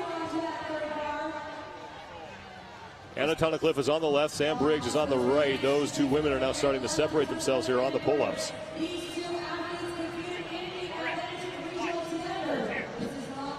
Heads popping up there, everyone. That's the fittest game of whack-a-mole you're ever going to see. Again, it's so hard with these pictures. It doesn't do it justice until you go to the top just to see how massive and how many parts. But 42 tons of steel. It's ridiculous. I wonder how many trucks it took just to get Zeus here. Bill, you can see these women are clearly suffering. It's hot down there. You competed down there. It's warm up here. What does it feel like down there when you're going through this? Well, not only is it's basically stagnant air. I mean, there's a slight breeze, but that's when if you're up at the top part of the stadium. Down here on the floor where the grass is, it's not only hot, but it's also humid with that grass. So your body is trying to cool off. You're sweating way more than you normally would because there isn't that breeze. You're just not able to evaporate and cool off. So this is extremely tough on these women. And, man, I got to hand it to them. I mean, we were down there for a workout that lasted 20 minutes. We're saying this one's lasted 55 for a time cap of 55. That's brutal. Anna Tunnicliffe is the woman in the lead on this first set of 100 pull-ups. After this, it's on to 200 push-ups, 300 air squats, and then a final 1 mile run. And Tunnicliffe getting a no rep. She's got to get her chin over that bar. And just looking at the work to be done here, Briggs, in my opinion, is going to be the one that has the advantage. She has been crossfitting years longer than Tunnicliffe, so when it comes to these movements, especially the pull-ups, she's going to have the advantage over Tunnicliffe, even though they came in at the same time off that run. Annie Thorstadter now on her final set of 25 pull-ups. Thorstadter, the only woman to win 2 CrossFit Games championships, and she did it back-to-back years, 2011 and 2012. She's coming in today in 6th place. Did not have to compete against Sam Briggs last year, and that was, again, another missing piece. We all love the history of the Sam and Annie back and forth that we saw, but a little different Annie than we're used to seeing. She's matured Annie. She's a little different. Doesn't have as much of that recklessness that we used to see, but she still has the fire. She still has to be. You have to look out for her. She just seems more composed. And you've seen her evolution firsthand. You saw her in 2009 when you competed against her in her first CrossFit Games. Much different. I mean, she still was a threat and scary to do wall balls next to. She has the power and she can go for days. But now she has this strategy, just a lot more, just really intelligent and just really uses her experience. Sam Briggs and Anna Tunnicliffe, the first 2 women onto their 200 push-ups. They'll break them up into sets of 50. They'll advance every 50. Briggs doesn't look like she's having too much trouble here. This girl popped off the ground with her first push-up there. She's very powerful. She will break these up, but really strong athlete here on the push-ups. Annie Thorstadter sitting in 3rd place. This is the first time in CrossFit Games history on the women's side that we've had 3 former champions in the field. Thorstadter is one, Briggs is the other, and Camila Blanc-Bazinet. Briggs, Tunnicliffe, and Thorstadter all getting through their pull-ups in about 11.5 minutes, the slowest, 11:25 for Thorstadter. If you look at Sam Briggs, which is on the right-hand side of your screen, the forefront, very wide grip. She's got really long arms. Same thing with Annie on the left side of your screen, wide grip. But look what Anna Tunnicliffe is doing. Very close. Elbows are very close. A lot longer distance that she's having to travel. Also, she's not able to use as much of her arm. That's only tricep when you go close. You go a little bit wider, you can bring your shoulders in there. And let's look one more thing at what Annie's doing. She's switching up her hand position. This is something that one of her coaches, Yami, told her to do, is to that way you bring in a little bit different muscle fibers with every different setup. So hands are wide, hands are turned in, hands are adjusted up forward or backwards. Super smart. Camille LeBlanc-Bazinet is also onto her push-ups. She is in the hat on the right of your screen. She just left your view. More women now starting that set of 200 push-ups. And you can see the ways that some of these athletes are bouncing off the ground. It's going to be smart to use that momentum off the ground as long as you can maintain that body position and stay tight. Right there you can see nice and strong, a few reps instead of the slow and controlled, a lot less time under tension. Very, very wise. Sam Briggs has 5 to go before she's done with her first 50. She's going to hear from this crowd as she will move to the station for her second set of 50.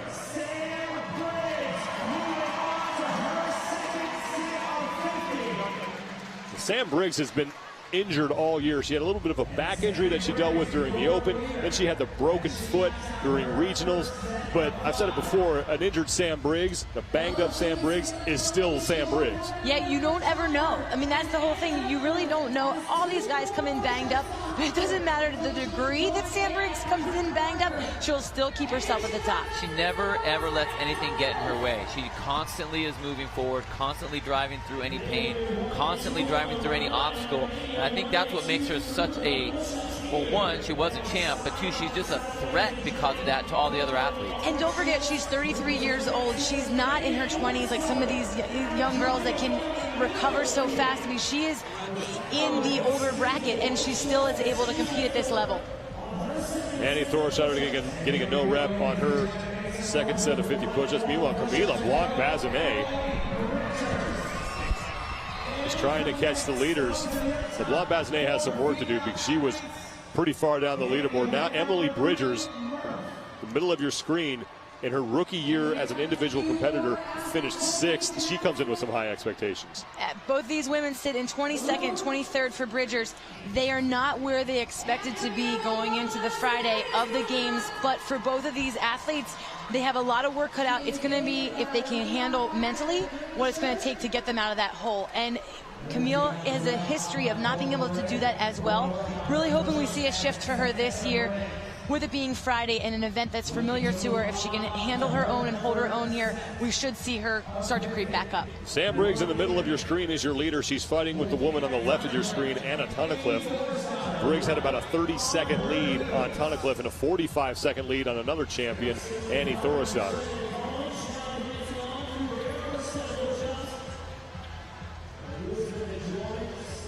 .5 minutes gone. There's a 55-minute time cap on Merf. The first time we have ever done this event at the CrossFit Games. With that body armor on it, it pulls you at a little different angle than you're used to. So you're going to really feel this in your shoulders, particularly because the athletes can't have their legs and everything lay on the ground. So in keeping and trying to get that body armor to touch your chest and stay that far forward, it really just pushes your weight so much more forward over your deltoids, over your shoulders. Annie Thorschauer still working through her 200 push-ups, and now 3 more to go for Samantha Briggs, and she will advance once again to maintain her lead. I was going to say right before Sam got up, it's almost like they're doing a hand release push-up because you literally have to push your chest against that chest plate and then down onto the ground. Sam Briggs continues to lead. Emily Bridgers is trying to make up some ground, and Roy McKernan has more on her. In the Atlantic region, Tunnicliffe and Briggs in that battle went traded punches. The third woman in the race was Emily Bridgers, and she in this race has been making up ground in the push-ups. She's the only one who's been getting up onto her feet after each set to shake it out and get some more blood flowing to her muscles. She's ditched that effort, but she's making up ground here on the push-ups, so look for her to make a move now. Thanks, Ro. Emily Bridgers won the Atlantic Regional. She was just one of 2 women to win 4 events at her regional this year. Anna Tunnicliffe with 5 to go before she will advance to the next station. And Bridgers, no doubt she can handle the pressure. She is a strong athlete. She can definitely compete against the women. But remember, this weekend is all about competing against the test, the CrossFit game, the test of fitness. And so we see a lot of those athletes that come in, they were first or second in their region, and then you're wondering why aren't they doing as well here, because this is an even bigger test. You're limited at each regional with what events you can have, but here it's wide open and you're going to see everything thrown at these athletes. Alethea Boone out of the Pacific Regional. She's from New Zealand. She's on the right, and the next to her is Carrie Pierce. She's a former gymnast from the University of Michigan. Carrie Pierce has only been doing CrossFit since November. Oh my. And she's here at the games.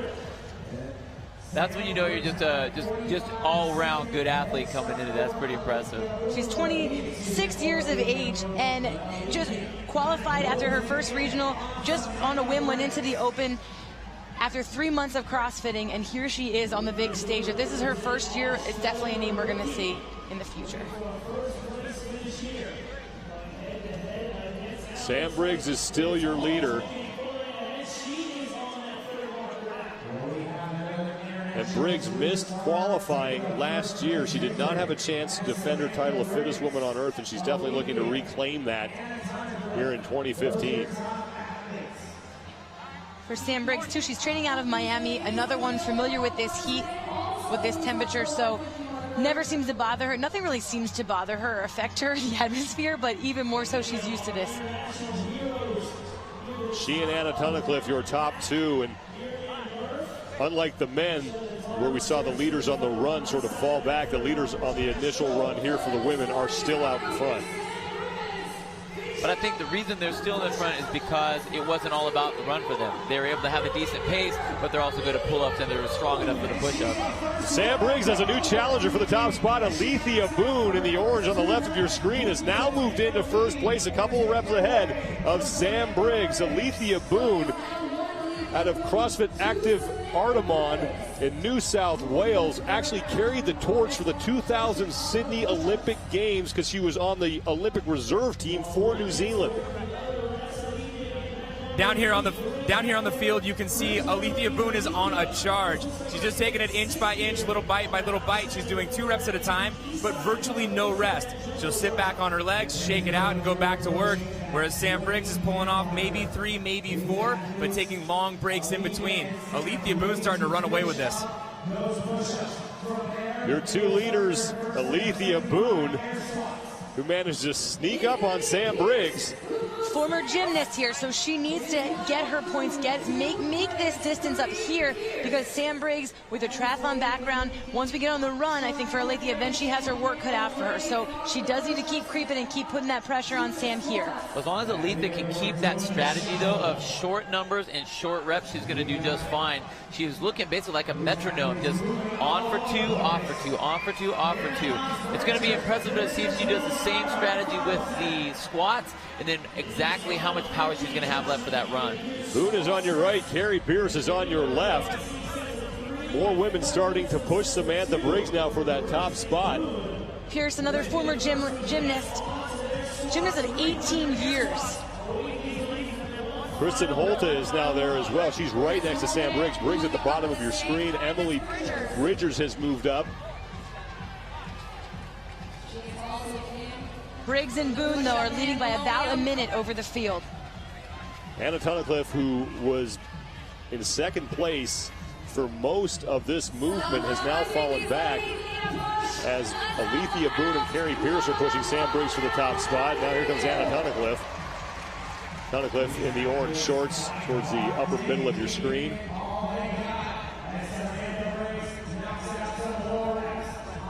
Briggs is on your left, Carrie Pierce and Alethea Boone on your right. Pierce is in the blue top.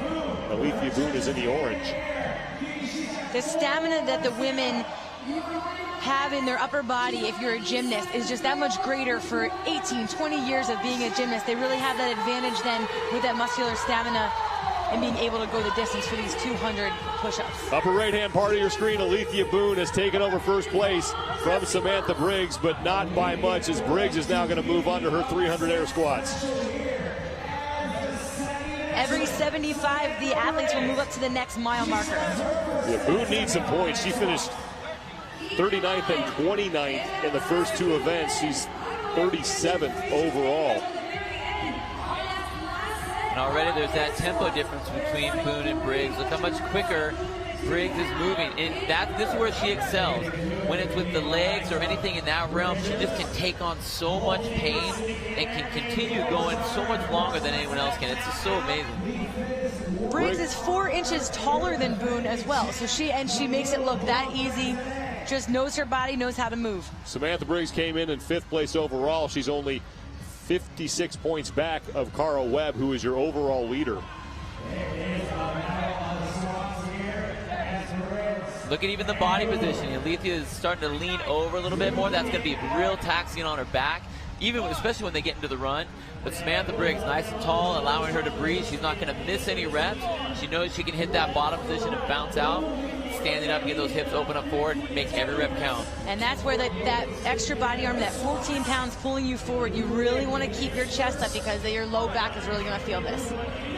Carrie Pierce, just out of view on the left of your screen, has moved into 3rd place.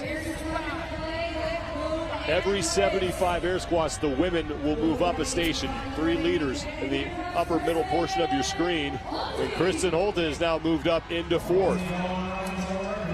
On the bottom of your screen, in the orange shorts and light blue top, that's Sarah Sigmundsdottir. This is our youngest athlete on the, she's a younger athlete on the women's side. She's 20 years old, and she is just one that has the familiarity that we're used to of Annie, a young Annie Thorsdottir.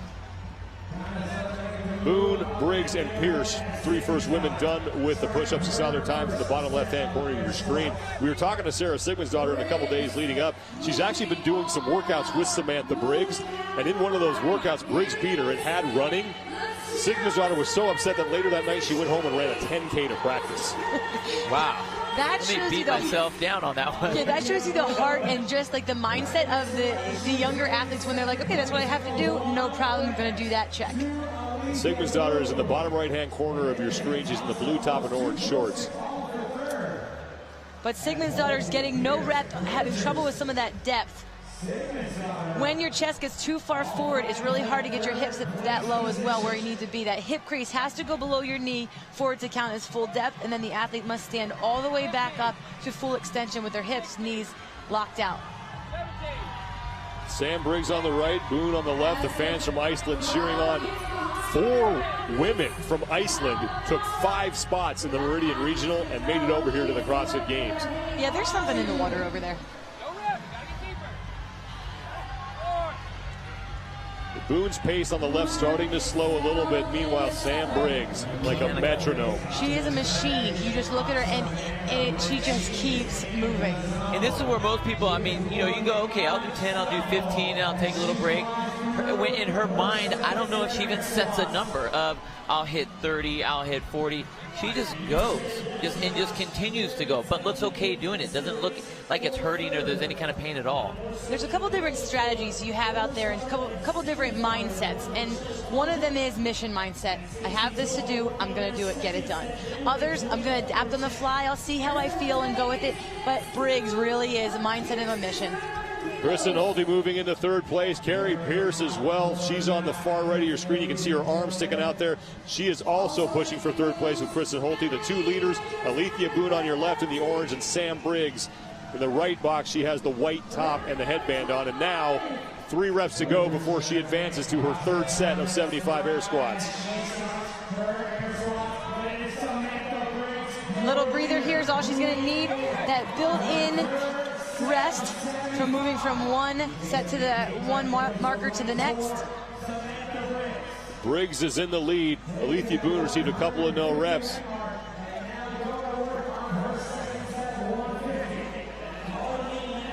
Your top 5 women all right next to each other. But it's Sam Briggs on the upper right-hand portion of your screen, now middle screen, who continues to lead. And once again, she was out front on the initial run. We saw Joe Scally do that with the men. He was not able to hold that. Sam Briggs, though, different luck. Yeah, that's just a whole different animal. Not only rookie. Here's something you have to look at with Alethea Boone. She's sitting in 2nd right now, but her positioning, her positioning, even on these squats, is just so bad, which is totally different than those push-ups that she was doing. Well, you look at her face, former gymnasts, usually they have that upper body strength, but now it's catching up to her here. She wanted to stay with Sam Briggs' pace. She just wasn't able to handle that. And you can always tell by the facial expressions, she looks stressed, she looks like she's struggling, and she is. Sam Briggs on the right has about a 25 rep lead over Alethea Boone. And that's the reason why the pace for Sam Briggs has not slowed at all. Sam moves as if she's not wearing that armor. There is no deviation in her form whatsoever. Bill, you mentioned it. Alethea Boone starting to lean forward a little bit. That's not the best way to move in this. Yeah, leaning forward. She's getting really round. Not staying so flat on her heels anymore. Her butt starts to come up, first out of the bottom. I mean, just a lot of things that she's showing total fatigue. Now with Sam, she's round, but here's the difference. Sam's never really had perfect form when she does her movements, but she's so powerful in this position, and that's the difference. She's not breaking down. That's normal. Sam Briggs at this point is breaking her sets into 25. She'll take a quick break, and she gets right back to work. Kristen Holte has moved into third place on the right of your screen, and then on the left of your screen is Carrie Pierce pushing for third place as well.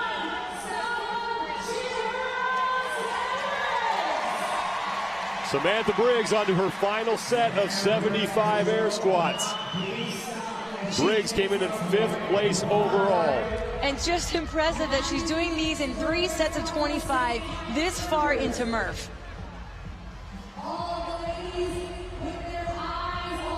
And literally there hasn't been any slowing from the first 100 of the air squats to this last 75 of the air squats. You spoke about her form, and early on Sam Briggs just technically wasn't there. She had a lot of issues with her squat in particular, but now she really has cleaned that up, really tightened up a lot of her form.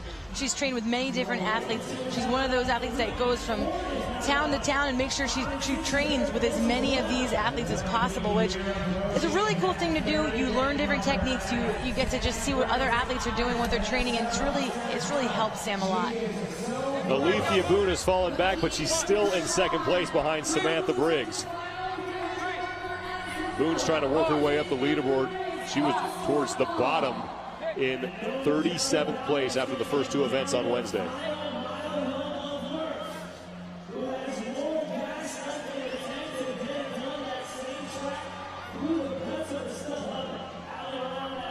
A look at the field here at the StubHub Center, the soccer stadium. We'll move into the tennis stadium later for the snatch speed ladder. And for these athletes, they're all competing here in one heat, so they really get to see where they're going to fall out. They know where they are on the leaderboard with the rest of the field. So for them, you're looking around. It can be that, all right, I know Sam Briggs has it. All right, Alethea Boone, she's farther down the list. So for those girls in like the 10 to 15 range, they're really looking at who's ahead of me on the leaderboard. I really need to beat them. There's a lot of time out there for strategy and for looking at that. So you can bet that there's other athletes out there just seeing where they are amongst the rest of the field. Sam Briggs on her final 5 reps before she's going to take off back through the tunnel on that 1 mile run. And Sam Briggs has 100 points in her sights. It's going to take a lot for anybody to catch her. Briggs exiting the soccer field underneath the StubHub Center. She'll make the turn at the 800-meter mark and come back in on that final 1 mile run, and she is way out in front. And Tanya, you were talking earlier about how for the women, the pull-ups and the push-ups were going to be so much more demanding on them. These women are moving so much faster than the men were. I mean, they're about a minute ahead on the run, at least on the first set. They're well ahead of the pace, going into the run right now. Blowing my mind right now. Women can handle that pain, Bill. Strong job, ladies. I'm really impressed. Well, remember, Sam Briggs had the knee injury. She had the back injury. There was a lot of times where when Sam Briggs had that year with the injury on the knee, her upper body, that's what she did. Alethea Boone almost took off. She got a no rep, and then she had to redo 1 air squat. Now she is trying to chase down Samantha Briggs.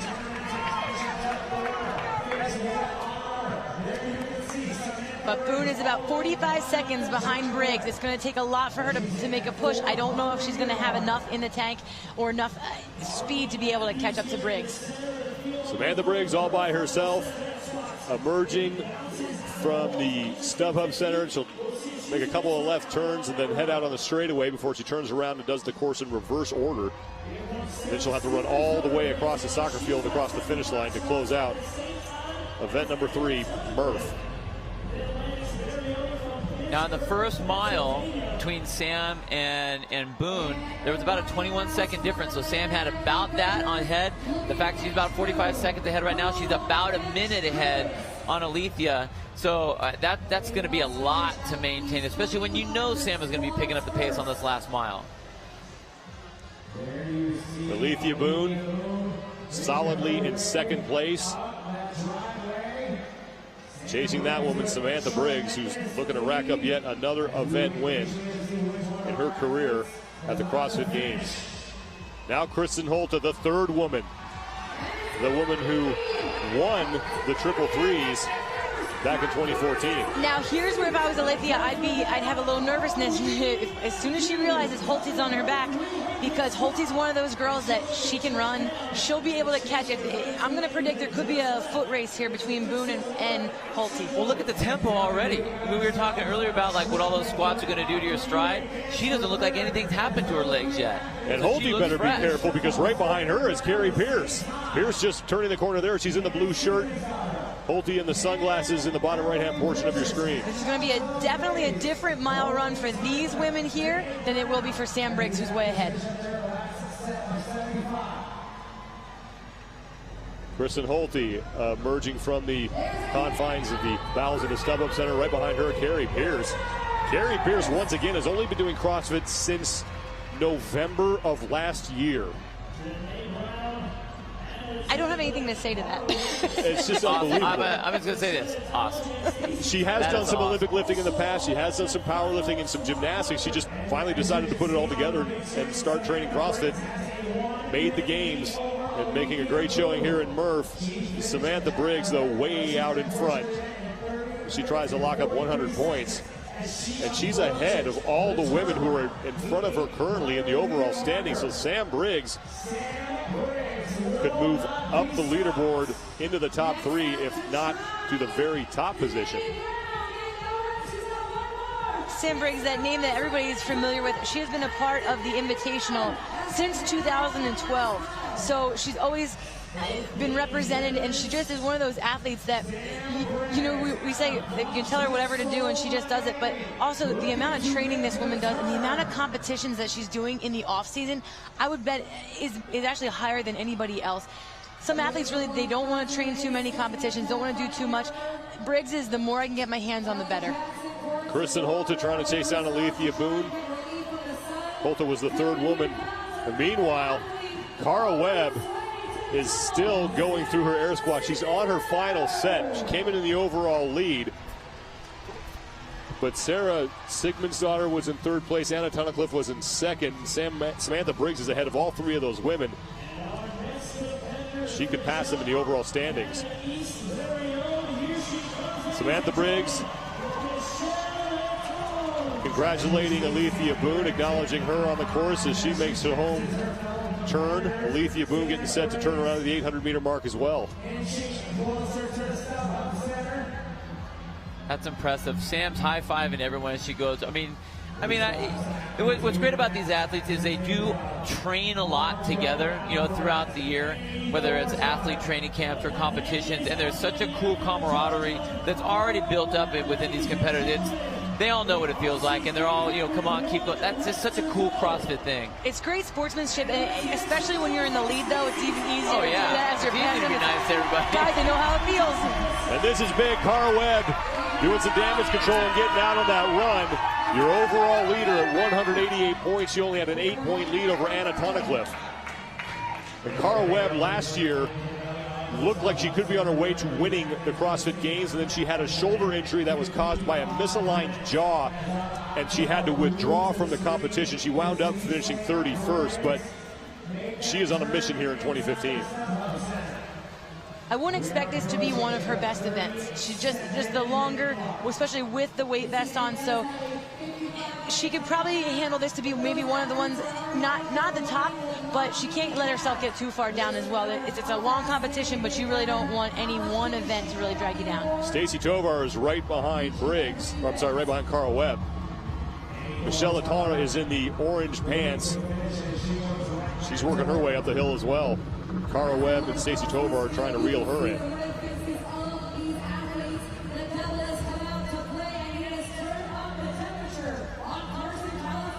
Here in the orange tights, Michelle Latana coming in at 14th place, and she's another athlete that just gets stronger every year that she's here. This is her 5th consecutive games.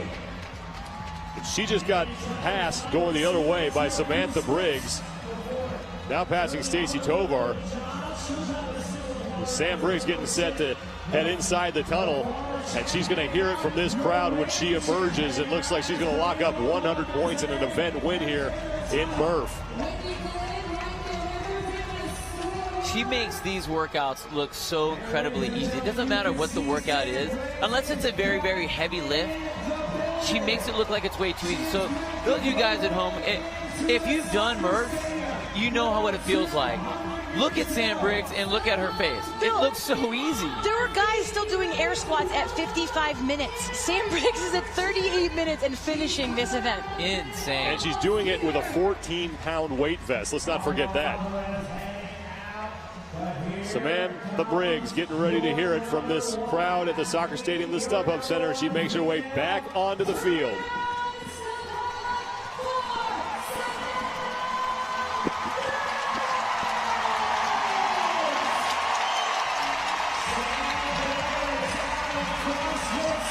And that feeling's gotta pump you up. Light at the end of the tunnel, final stretch, and all these fans cheering so loud for you. Samantha Briggs with just about 25 yards to go, and she will win Merf with a time of 39 minutes and 10 seconds unofficially. Briggs would have finished second in the men's division with that time. Wow. So impressive, so inspiring for people just to watch that. It leaves us speechless. Just the amount, the capacity that she is able to handle. Briggs taking some water as Alethea Boone looks to be the second woman to finish up this final mile run. But look out, because here comes Kristen Holte. And she has what looks to be a faster pace than Boone. And Holte might be able to steal second from Alethea on the final leg of this 1 mile run. Holte is used to triathlons, half marathons in the past. She's a heptathlete. Gymnastics, dance, soccer, cross country. This girl has the legs, she has the lungs, and the speed. So Boone really needs to watch out. Now Boone is out, but here comes Kristen Holte. Boone has about a 20-yard lead on Holte. And Kristen's cutting into that, but Boone may have enough real estate between herself and Kristen Holte to hold her off. Alethea Boone needed this. Second place, her best result so far out of 3 events. She was 37th overall, and a somersault across the finish line for Alethea Boone. And Kristen Holte will finish in 3rd. Great push for Alethea Boone. Meanwhile, Annie Thorisdottir is in big trouble now. I saw her come off of her air squats, and it was very uncharacteristic. She just couldn't get the run started, and you can see that her legs just are not working right. She's really falling apart. Think back to 2012 at Camp Pendleton, where we saw a similar sort of thing with Chris Spieler. His legs were just cramping up. He had all sorts of problems. This looks to be a similar sort of situation. Annie Thorisdottir walking on her final 1 mile run. In 2012, she won that beach event that was very similar, had half the reps here of Merf with the pull-ups, push-ups, and air squats. She can handle that with her legs, so this is very uncharacteristic. But look at the difference here. That was at the beach, nice and cool, overcast. Today it's extremely hot, extremely humid. These guys were on the field, and it's so humid out on the field, so she could just be cramping up, just losing a lot of those salts. I mean, it looks like her legs are just, misfiring. She can't get them to move the way she wants them to move. There's a member of the medical staff in the red shirt next to her making sure that Annie Thorisdottir is okay. but that is definitely not a face we're used to seeing. Carlene Matthews across the finish line. Camille LeBlanc-Bazinet is out on her final 1 mile run. And more women starting to finish. Carrie Pierce is getting set to cross the finish line. Nice and relaxed. Camille LeBlanc-Bazinet with the black hat. Really impressed that she's looking so relaxed and smooth on that run. She's got to make up some ground as well. LeBlanc-Bazinet coming in 22nd place overall after the first two events. She finished 33rd, but Annie Thorisdottir.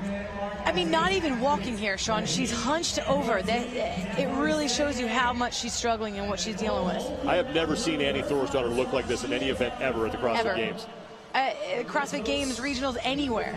Anna Tunnicliffe, who is pushing for the lead, making the final turn back onto the soccer field. I am shocked, though. This is my big surprise, Anna Tunnicliffe. I thought she was going to make a push with Sam Briggs there in the start. She started off very strong. She was like the second one back in on the run. Very surprised that she fell this far. Crowd cheering on Anna Tunnicliffe on the final leg of her 1 mile run. On the right is Cara Webb, who came into the overall lead, and she looks miserable right now. She looks out of it. She really does. Cara Webb just does not look like she's having an easy time keeping it together here, but that's a phase of extreme fatigue for the woman who came in with the overall lead. She's right next to Stacy Tovar, and Annie Thorisdottir, meanwhile, continues to walk on this final 1 mile run. This is now picking up the pace. And let's keep in mind, these are the fittest women in the world. She's able to run again, but I don't know for how long. This is going to go down as one of those events that they remember that feeling, and you feel sick when you think about it. Well, you see reactions like this and things like when people do the Hawaiian Ironman. You know, where you're out there for so long, your body just goes into complete, depletion of all of its minerals and everything else, to where your body is not listening to what you're telling it to do. Well, and you think about the pace. The pace was set just so fast from that first mile run that once you go too far in the tank for what your body can handle, it's so hard. You just can't get that back. Stacy Tovar on the right, has passed Cara Webb. Now Camille LeBlanc-Bazinet looking pretty smooth here on this final mile run.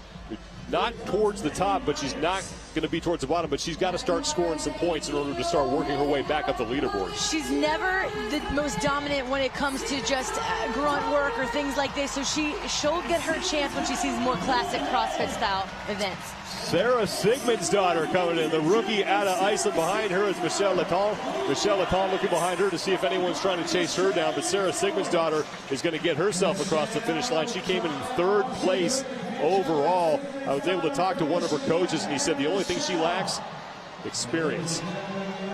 She is a true rookie in that sense, but man, when you look at her capacity and her ability physically, look at the way she just trotted across that finish line. When you see veteran athletes and the abilities that we know in Annie Thorisdottir, Cara Webb, you just see what they look like. That's scary. 9th place finish for Sigmundsdottir. And let's just take this for what it is. This is one portion of this entire competition. So how much damage is this one event going to do for you for the next one today, the next one tomorrow, or whatever else they have left, coming up? Stacy Tovar just wrapped up an 11th place finish. That's Katrin Davidsdottir coming across the finish line. And behind her in the upper right-hand portion of your screen in the yellow pants, that is Cara Webb. Solid result for Cara Webb, although she looks exhausted. And I was really excited to see what Cara Webb's, games are going to look like this year, but this may do a lot of damage for her for the rest of the event. She looks terrible right now. Cara Webb just collapsing into the arms of Anna Tunnicliffe, who's trying to get her some water. They're calling for the medical staff to come over and check out Cara Webb.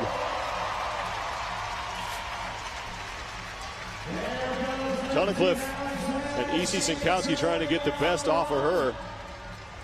That's China Cho. She'll finish up. China Cho coming in 4th place overall. We saw the triple threes last year wreak some havoc and just leave some carnage in its wake, but this is even worse. Now Camille LeBlanc-Bazinet acknowledging the crowd as she's finishing up her final 1 mile run. And I will say this about CLB. No, this is not the placing that she wanted, but look how composed she looks. She realizes that she's got the rest of today, all of Saturday, and a lot of Sunday you have to go. And this is still early in this competition. Amen. That's what I was just about to say. This is not about as hard as you can for that one event. It is not one event, and unfortunately, looking at Amy Thorisdottir, that's what I'm saying. Like, she may have gone out too hard, focused on this one event so hard that I think she went too hard too early. Whitney Gallin is across the finish line. Here comes Margot Alvarez. Alvarez is in. Gallin will finish 17th, and Alvarez in 18th. Camille Blanc-Bazinet was 16th. That's going to earn her 48 points. Margot smiling after that. Ooh. That's Caroline Reason-Thibault. Brooke Wells, who is 20 years old, one of the youngest competitors in this competition. She's a rookie, managed to win the Central Regional. Alex Parker, the woman who was out front of that initial run, she's closing out her event. But looking at some of the carnage that Merf is doing here, maybe it was smart for her to back off a little bit, because she is running here at least with a little bit better pace and a little bit more composure than some of these other women. And this isn't the only event they're doing today. They have that snatch speed ladder and then an unknown event that hasn't been announced yet, so they don't even know what awaits. So it's not like they know how to pace this for what is coming later. It's just like, just get me across the finish line. Pacing for the event, not for the day. But they don't even have a lot of time. I mean, there's not a lot of turnover time for these ladies to go back and relax and get what they need to. This is a long event to recover from. Sandra Pacelli and Lindy Barber still doing their air squats. Annie Thorisdottir still walking as more and more women continue to come across the finish line. Thorisdottir came in 6th place overall after a 13th and a 6th place finish on the 2 events on Wednesday, but she will fall down the leaderboard after this. That's Turi Helgadottir coming across the finish line. Another one of the Icelandic women. They just can't wait to get that armor off of them. Rose said it at the start of this event that these athletes get to take them home. It has their name on it, but many of them are not going to a lot of them are going to chuck it into the Pacific Ocean after this. They're going to give it to their enemy. Sarah Sigmundsdottir and Margot Alvarez there trying to help out Turi Helgadottir. That's your winner, Samantha Briggs. Congratulating Jen Jones, who's just finished up. Brooke Wells working her way down the ramp. The 20-year-old, second youngest competitor in the field. Annie Thorisdottir has just made the turn, and most likely she's going to hit the time cap. For Annie at this point, though, she knows she's in trouble physically. She knows there's so many more events that to push it, you know, 2-3 places at this point for her, just damage control for your body. Jessica Core is right behind her, and she's going to pass up Annie Thorisdottir. And Thorisdottir, if she stays where she is going to be in 4th place. Or I'm sorry, she's only going to earn 4 points. That's not going to help her cause in staying in the top 10. We saw Carl Webb come across the finish line. She looked like she was in trouble. Nikki Brazier has an update on that. Yeah, you guys, that's right. Cara Webb was just taken out of the arena on a stretcher. Her eyes were shut, but they did get the body armor off of her before they brought her out. So we did just see her, again, brought out of the stadium here on a stretcher. Right behind her, Carrie Pierce had to be helped off also by the medical team. So hopefully those ladies will be in fighting condition again by the time the next workout rolls around. Thanks, Nikki. And Cara Webb's games last year came to a disappointing performance because of injury. Well, obviously, we don't know what the prognosis is, but we definitely want to thank the medical staff for attending to Cara Webb. They do an outstanding job out here, and we hope that Cara Webb is okay and they're just able to continue the competition. And we definitely don't want to have another heartbreak like last year. It's scary when you see that, but these athletes, they train so hard. They know that they can put how much they can push, but you never like to see that. Brooke Wells can see the finish line, and she will be able to cross it. Margot Alvarez is out there trying to coach her up a little bit on the last part of that run. Anna Tunnicliffe in the orange is out there wandering around too and trying to help out her fellow competitors. And Brooke Wells gets inside that 55-minute time cap, and Kelly Jackson's there to help her get that body armor off. This is what I love so much about the competitors, and they know what it feels like. They could be running and getting some shade themselves, taking care of it, but they know for everybody coming in here, I'm going to look out for you. And I think it gives me chills just thinking about Mike Murphy and just thinking about what he did for his country and for the other SEALs that he was with, that you look out for each other. And that's what these girls are doing here, too. Here comes Amanda Goodman.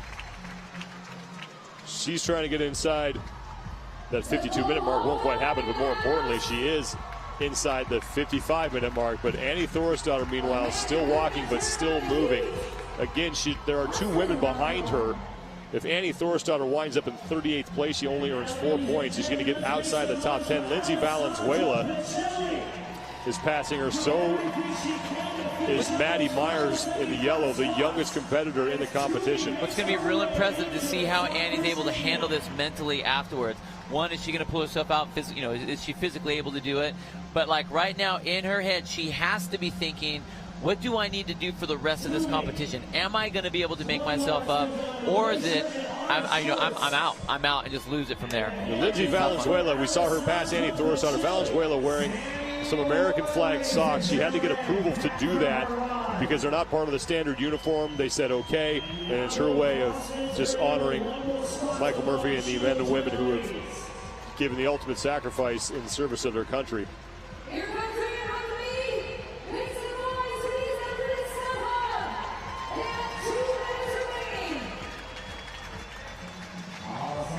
Approaching the 55-minute time cap is Sandra Pacelli. Is going to come across the finish line to close out Merf. And Annie Thorisdottir just trying to get there, but she's going to have to start running in order to do that. But it doesn't look like it's going to happen for Annie Thorisdottir, as she will be on the course when the time cap hits.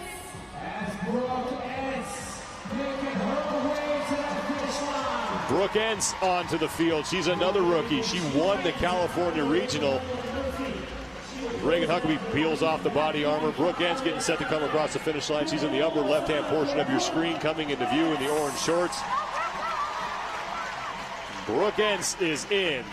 More than a minute inside that 55-minute time cap. She will finish in 30th place. That'll be good for 20 total points in the standings. And there is so much that these women have to do as soon as they leave this field. They have more events, something they don't know, something they do know, but they really need to get themselves together quickly. And their coaches, you can bet, are coming right over to them and help them out. They have to recover with nutrition, with a lot of electrolytes, really replenish so much that they've lost. They definitely have to do that, but they definitely need to cool down that core temperature. They need to get into those ice baths that they have set up back in the athlete warm-up area. They're going to need to get in there and just cool everything down. The soccer stadium is hot, but man, that tennis stadium is hotter. And that's where they're going to be. Trying to get in. It's not going to happen for her. Just 20 seconds to go before we hit the 55-minute time cap. The 2-time champion just showing severe signs of fatigue. Lindsay Valenzuela makes herself onto the field, makes her way onto the field, but that's going to be the time cap. So Annie Thorisdottir still running. She may not have heard the horn. But Valenzuela just missing getting inside the 55-minute time cap. And she is exhausted as well. Thorisdottir continuing to walk. One of the medical staff in the red shirt trying to chase her down and check on her once again. We want to thank the medical staff for all their hard work. They're doing a great job here at the StubHub Center. The top 5, Sam Briggs takes the victory, the only woman sub-40. That time would have been good enough for second place in the men's field. Alethea Boone finishes second, then Kristen Holt out of Norway is third. And then a pair of Americans rounding out the top 5, and Carlene Matthews and Carrie Pierce. 3 rookies in the top 5 to take on Merf when we know that this is an event that many of them have tackled many times. Annie Thorisdottir being held by Angel Forbes. And the blue shirt medical staff now attending to Annie. Man, this event just wreaked havoc on the field, and Annie Thorisdottir was the first woman we saw just having extreme problems. And then Cara Webb, as she came across the finish line, look at the line she's taking, just wobbling all over the place. And she had to be taken off the field on a stretcher and just collapsing into the arms of Anna Tunnicliffe. But in third place, Kristen Holte, she did well last year in the triple threes and duplicating that performance again here in 2015. She stayed in the back of the pack on the very first run, but she was very consistent and methodical the way she went through the portions on the field. And it was that final mile where she could really just unleash it and let it out, giving her good enough for a third place in that final mile. There was Alethea Boone, too.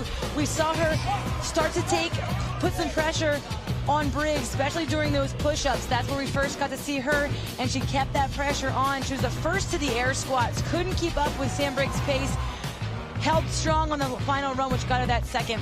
But it was Sam Briggs all the way from the starts. She was in the top of the pack on that first mile. She just dominated the pull-ups, push-ups, and the air squats, taking those final air squats in sets of 25. Absolutely strong.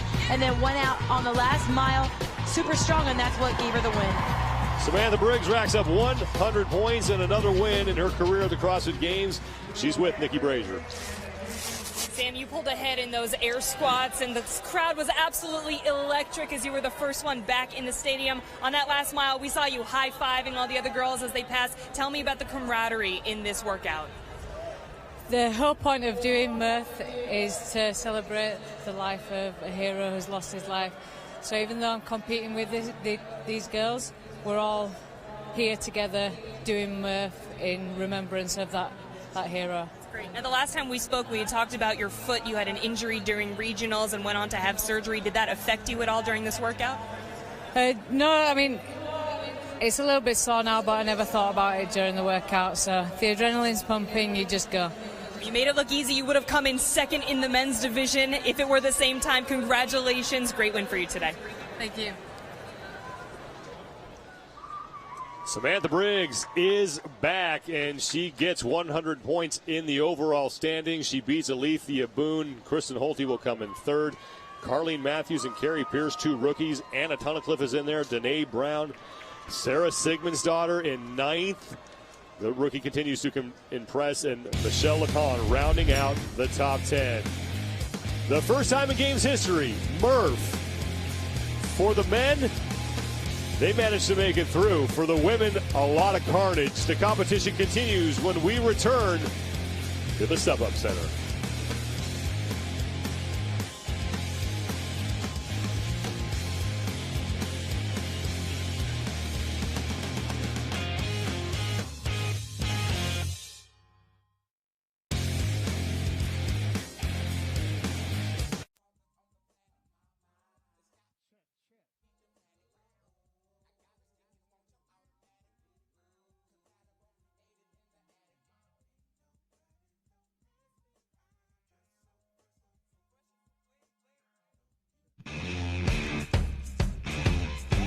Welcome back to the Day at the Games desk here at the StubHub Center in Carson, California. We are in the middle of Day 2 Friday for the individual and team competition.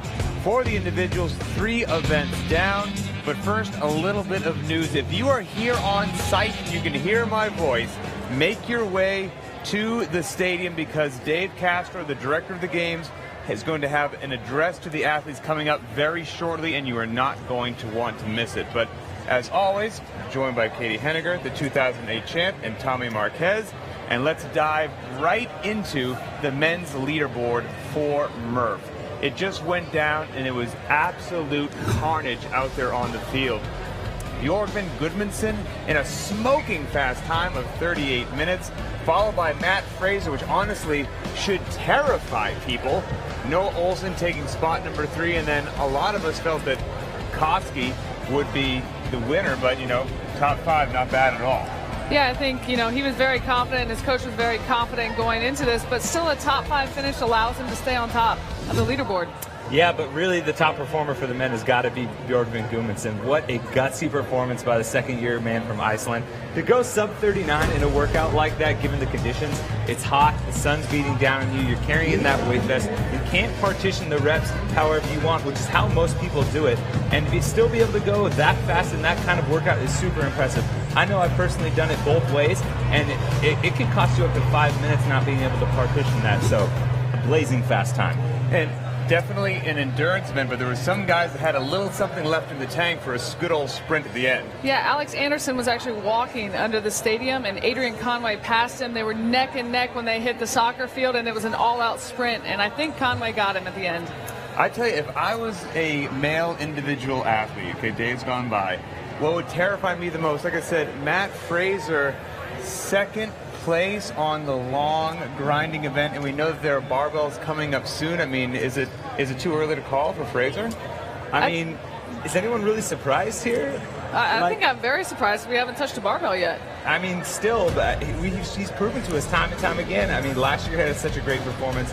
This year he comes out and wins the Open, wins his regional by doing that long chipper and completing it within the time cap. I mean, he's kind of sort of starting to show us that he can go long too. And last year that was where he struggled. And earlier during regionals or post regionals, when I caught up with him on the phone, he said, you know, he took second place last year, not running a little bit, but literally not running at all, showing up to the games, and was still the second. So now we're seeing what's happened, you know, once he puts a little bit of training under his belt. Now, the women also took on Merf, and here's how the leaderboard shook out on event number 3. Surprise, surprise.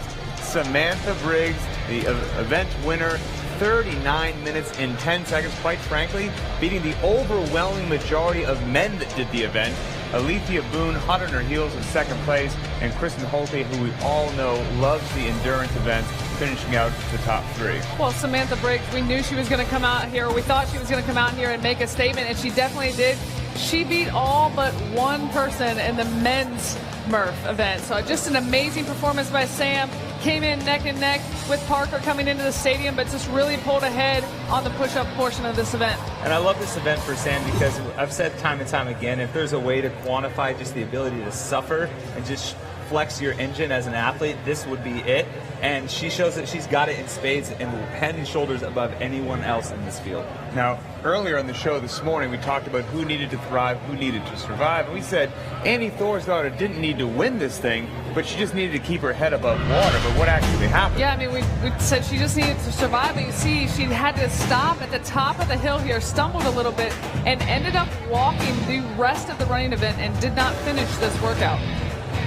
I mean, you got to feel for her there. I mean, it's something similar to what we saw Rich last year having to stop and walk, kind of succumbing to the heat. But we've seen some athletes in the past during these endurance events kind of collapse and almost need some attention there. We saw in 2012 with I forget his name now. You have to excuse me, but on the Pendleton event when we had someone actually have to seek medical attention. Oh, after right. that. You're a European athlete, and his name escapes me as well. Here's the question, though, and I'm going to put you on the spot as a former champ.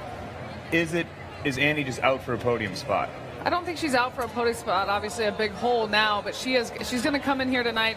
I think she'll do really well in the snatch event, but she's got to come out here and look to win the rest of the events.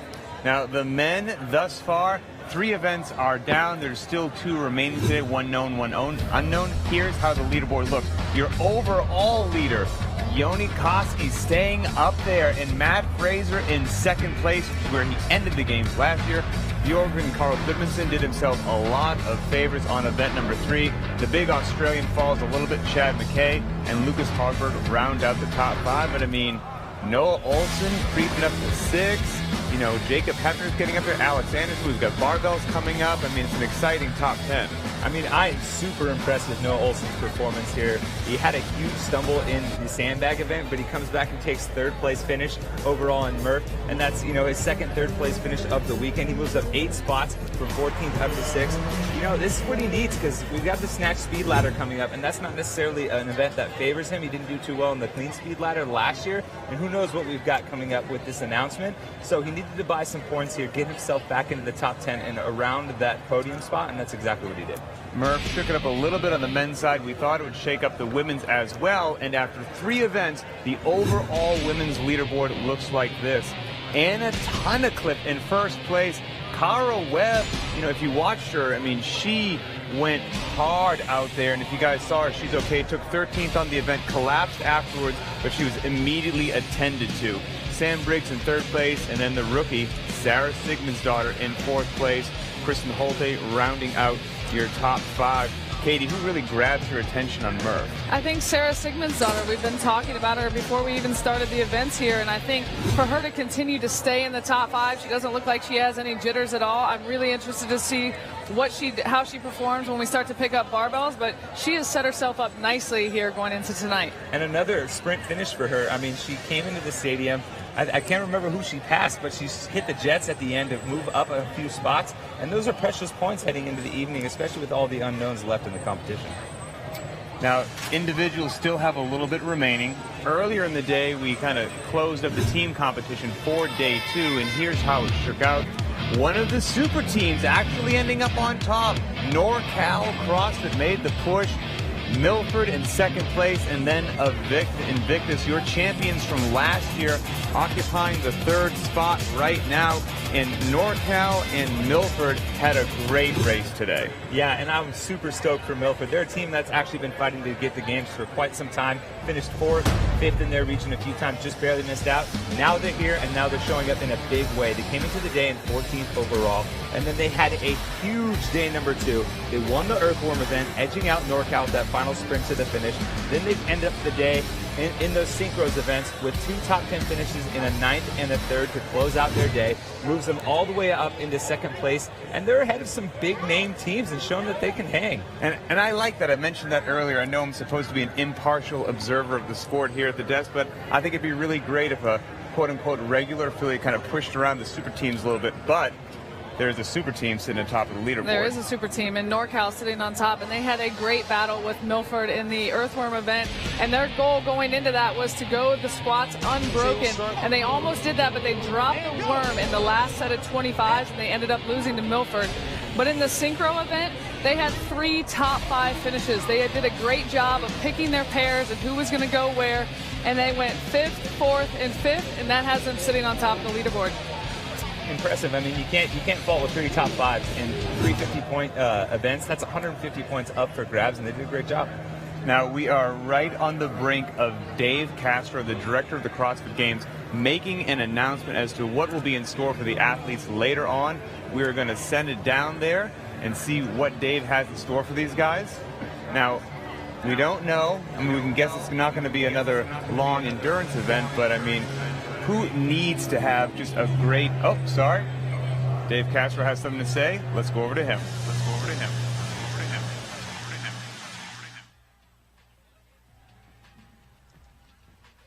All right, guys, bring it over here. Bring it back in. Come over here. You guys come over here. You guys can stay seated. That's fine. One event down for the day. The next event for today is the speed snatch ladder. That's correct. We are going to go ahead and show you a full round of the speed snatch ladder and read you guys the weights for the first round. Go ahead and bring out the 2 bars. The first weights for the men will be 190, 200, 205, 210, and 215. The first weights for the women will be 110, 115, 120, 125, and 130. The top athletes will advance to the next round, where the weights for the men will be 220, 230, 235, 240, and 245.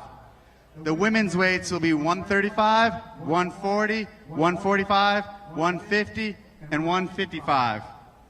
The final round, the men weight will be 250, 260, 265, 270, and it ends on 275. The women's weight begins at 160, 165, 170, 175, and the final women's heat ends at 180.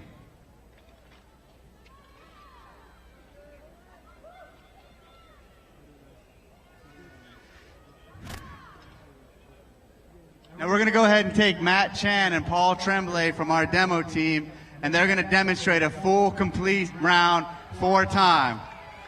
This is how it'll look on the competition. The athletes will step up into their lanes.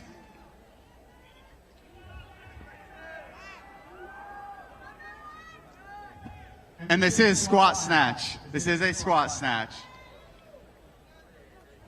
Again, the weights here are 190, 200, 205, 210, 215. Athletes, stand by. Go.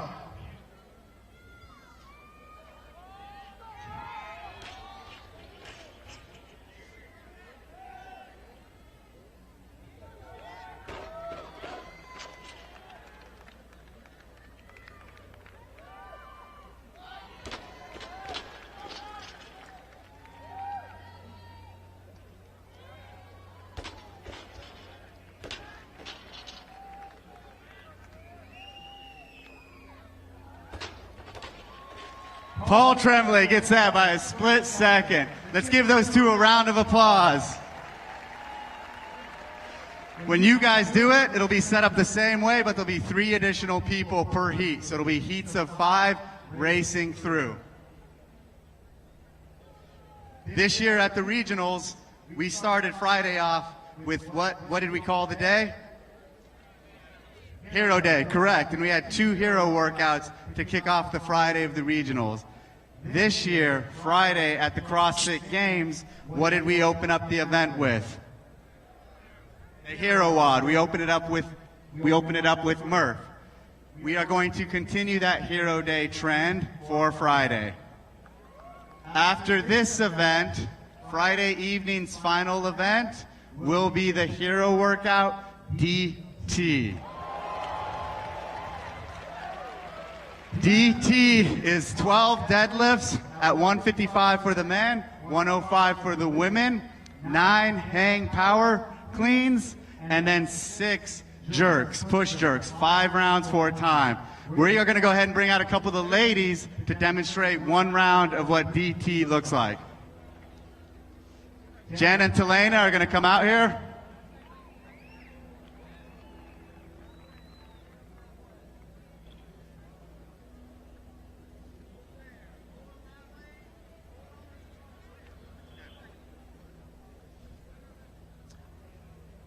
On go, I want you guys to go through 1 full round. 12 deadlifts, 9 cleans, 6 jerks. Stand by. Go.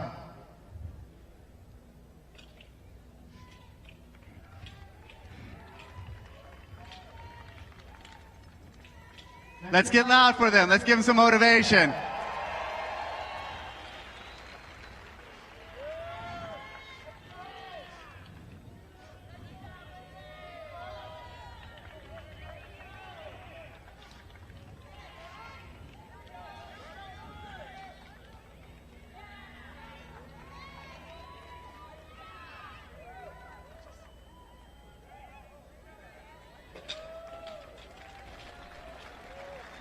Awesome work. Times 5. 5 rounds of that.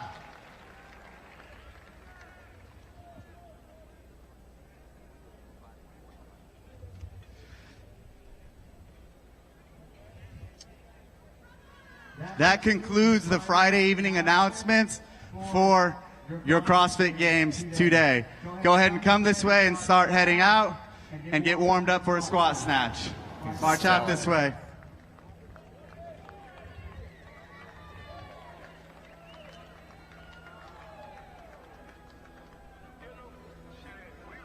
Why are you guys all looking at me? Keep walking. Stop looking at me. All right, actually, fuck it. Hold on. Hang on. Turn around. This is the CrossFit Games, right? We are going to do something we've never done before. We are going to get all of you involved and all of the fans and viewers at home. Here's how. You can vote for double DT, 10 rounds for these athletes to do, or heavy DT, 5 rounds at 205 or 145 for the women. What you guys do tonight will be by the CrossFit community. Now you guys can go. That's right. You just heard Dave. You are able to vote. In order to vote, you need to tweet hashtag double DT or hashtag heavy DT at CrossFit Games. How about that? You guys like it? Having a little say-so in what you're going to see tonight? Hey, guys, this is the chance to be part of history. Kiki, I'm going to vote first. I go heavy.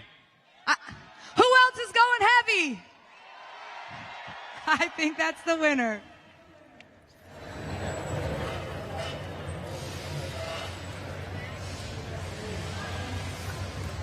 Director of the CrossFit Games, Dave Castro, absolutely dropping a bomb. So DT or heavy DT kind of sounds like a lose-lose to me. I mean, who could have seen this coming? Letting the community decide what the top athletes have to go through tonight under the lights on Friday night. I mean, what a dream situation, especially a fan. Yeah, Friday night is always amazing in here, but allowing the community to pick this event, the athletes, you know, they still don't know what's going on. I think it's just an amazing. It adds a whole new spin on the unknown and unknowable, especially when you have the community, the people that this sport is founded on, get to decide your fate tonight. And you saw how they looked after Merf. This is going to be brutal. They still have the snatch ladder to do before that. So for the very first time, all of you at home get to choose the fate of these wonderful athletes out here at the StubHub Center. Get onto Twitter at CrossFit Games with either the hashtag heavy DT, if that's your weapon of choice, or double DT, if that's what you want to see the athletes do. And let's make a little poll. Tommy, who do you want? You know, I like heavy DT. What makes these athletes that we're seeing at the games so impressive is context. So putting them in the normal framework of what we're used to seeing and then beefing it up. So by doing so, by making it heavy, we know what 5 rounds feels like, but what does it feel like when it's, you know, to the nth degree? Oh, we can see what the fans at home are going with right now. Heavy DT. Do you think that's the right call, Katie? I don't. I want them to have to suffer a little bit more. I want to go for the double DT. I think that mentally just doubling that up in 10 rounds of this, what a just gross workout for them. It'll be amazing. We will continue to check back in and see which one you guys decide with. I kind of think I'm with the Chanther. I think double DT would be way worse, but hey, it's in your hands, not mine. Before this big announcement, we were chatting up the teams, and let's go back and figure out what's going on with them, reset ourselves just a little bit. The Big Four, those super teams, they were the top stories going into the games. NorCal, Invictus, Youth, in CrossFit Mayhem, and all of them still very much in contention to live up to the hype. Earlier today, Justin Junkins caught up with first place NorCal CrossFit. I'm here in the athlete warm-up area. I am with NorCal CrossFit. And guys, how does this year differ from previous years? Miranda. I don't know that it's that much different. I think that we're having a lot more fun right now than we were last year. At least I am last year after the first day. So I'm pretty excited. What's it like having Jason Khalipa back onto this team? I should say onto this team for the first time. What's it like having Jason on the team? Well, I think it's great. I mean, we always seen him as a leader, and it's kind of nice to have him here. And the support he's shown everybody has just been tremendous, you know, both in training and in competition. Jason, a question for you. What did you tell the team at the end of day one? I mean, there's a lot of things we told the team because we were together for a lot of time. But, I mean, at the end of day one, it was just day one's day one. Being in first place after day one is nice, but it really doesn't mean a damn thing. Just like being in first after day two is nice. Like, obviously you'd want it, but it honestly doesn't mean anything. It's about being first on Sunday. And day one is not indicative in the past. If whoever's in first after day one, generally speaking, doesn't end up first on Sunday. So it's almost irrelevant, but it's nice to have. And I've heard that those first two events really tore some teams up today, at the end of that with those deadlifts. How are you guys feeling now? Sorry? How are you guys feeling now? Oh, yeah, great.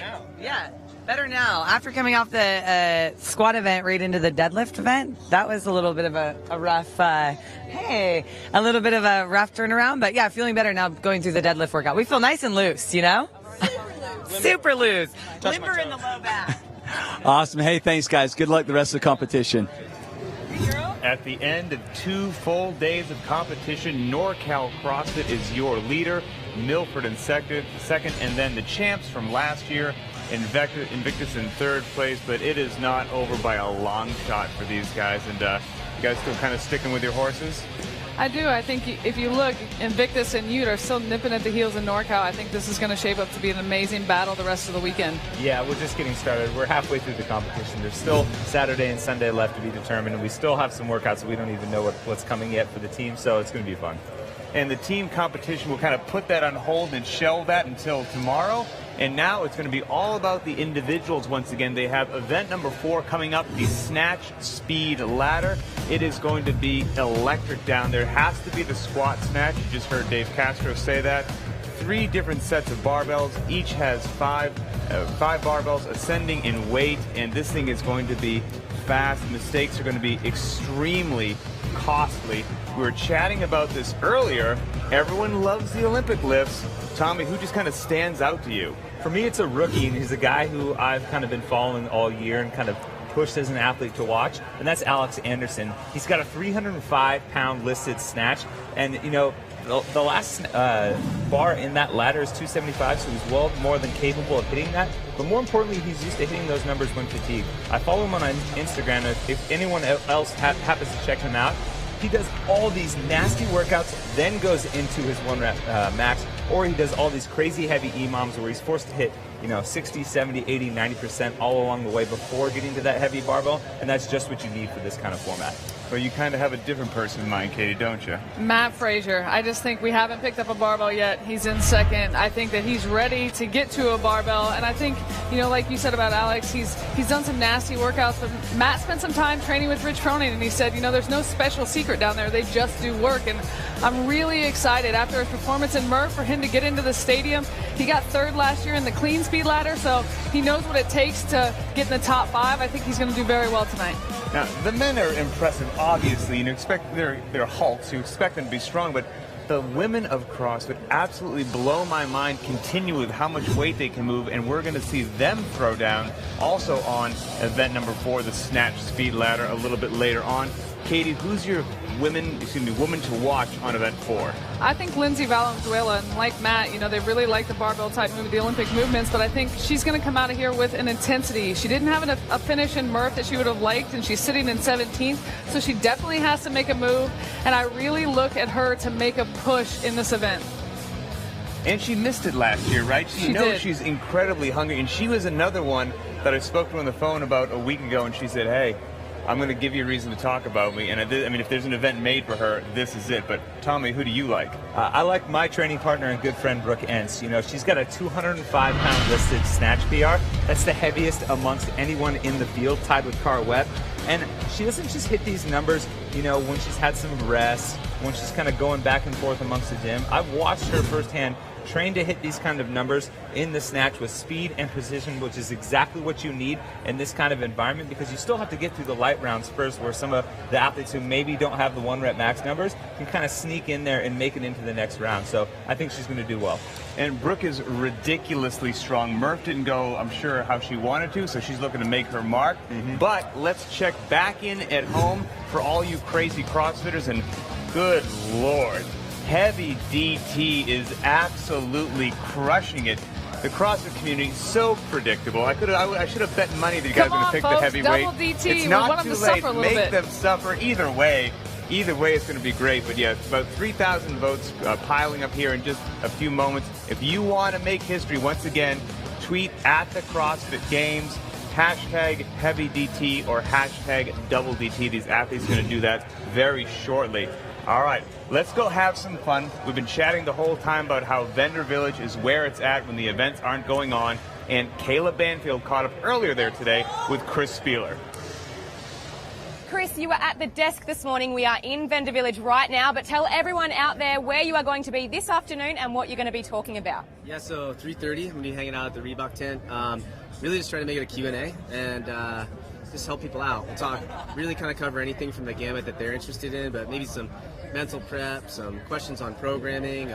Really just want to leave it open-ended, but just try to get back to the community a little bit. Absolutely. So here at 3:30, come prepared with your questions for Chris Spieler. All right, one more time, thanks Kayla. Back to the poll to see how the CrossFit community is chiming in. you know. Man, people want It's the looking heavy, like man. I think the heavy barbells are going to come out tonight and make these athletes suffer a little bit. That's going to be a fun one to watch for sure. I mean, who doesn't love to see big weight get thrown around by the top athletes? A regular DT puts me in a grave. I mean, you saw what Murph did to these guys. Then they're going to snatch. I mean, they're going to be blown up. Heavy DT at, what, 205 and 145? How fast do you think it can be done, Tommy? I think we're going to see someone around 6 minutes, 6:30. That is definitely pushing it. I would have to agree with you. All right, well, time will tell here very, very shortly. Again, not too late to get on there. Once again, tweet at the CrossFit Games, hashtag double DT or hashtag heavy DT.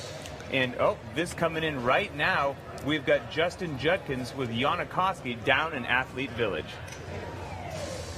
I'm here with Jonna Koski, the overall leader after event number 3. Jonna, your coach, Mikko Silo, he's used to being on top of the leaderboard. What advice did he have for you coming into today's competition? Well, actually, he just said to me, and just try to focus on the next day, and forget about the past days. Like, it's not about the first days, it's like still over 10 events to go, so it really, of course, it matters how you do on the first days, but still, it's all about who can be the most average on throughout the whole competition. So you just completed Merf, a longer duration brutal workout. You've got the snatch speed ladder next. What mental adjustments do you make between completely different events like number 3 and number 4? Like now when it's all about the sprint and the speed, I really don't have to pace myself. So it's just, balls to the wall and go as fast as possible. I'm not the strongest guy, so I guess I have to take a risk and, just try to kill it on the first rounds. Would you rather see double DT or heavy DT? I actually personally would love to see double DT. All right. We'll find out later what comes across, right? And last question. What is your key for you to stay on top of the leaderboard throughout the entire competition? I would say it's just, trying to keep up with the other top guys, and not let them, get too far away in any event. Just even if in my weakest events, just try to keep up and do my best. Well, excellent job so far. Congratulations. Good luck the rest of the competition. Thank you.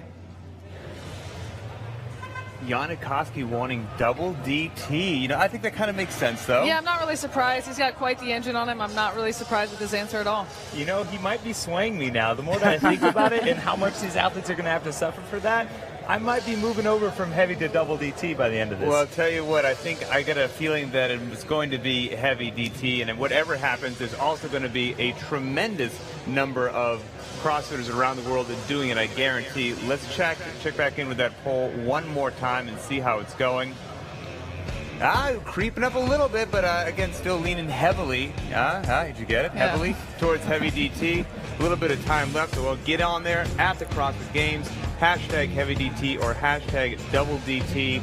We will be here at the desk continually updating you as the events come to a close. Don't go too far. Stick around. For Tommy Marquez and Katie Henniger, I'm Pat Sherwood, and we will see you guys later.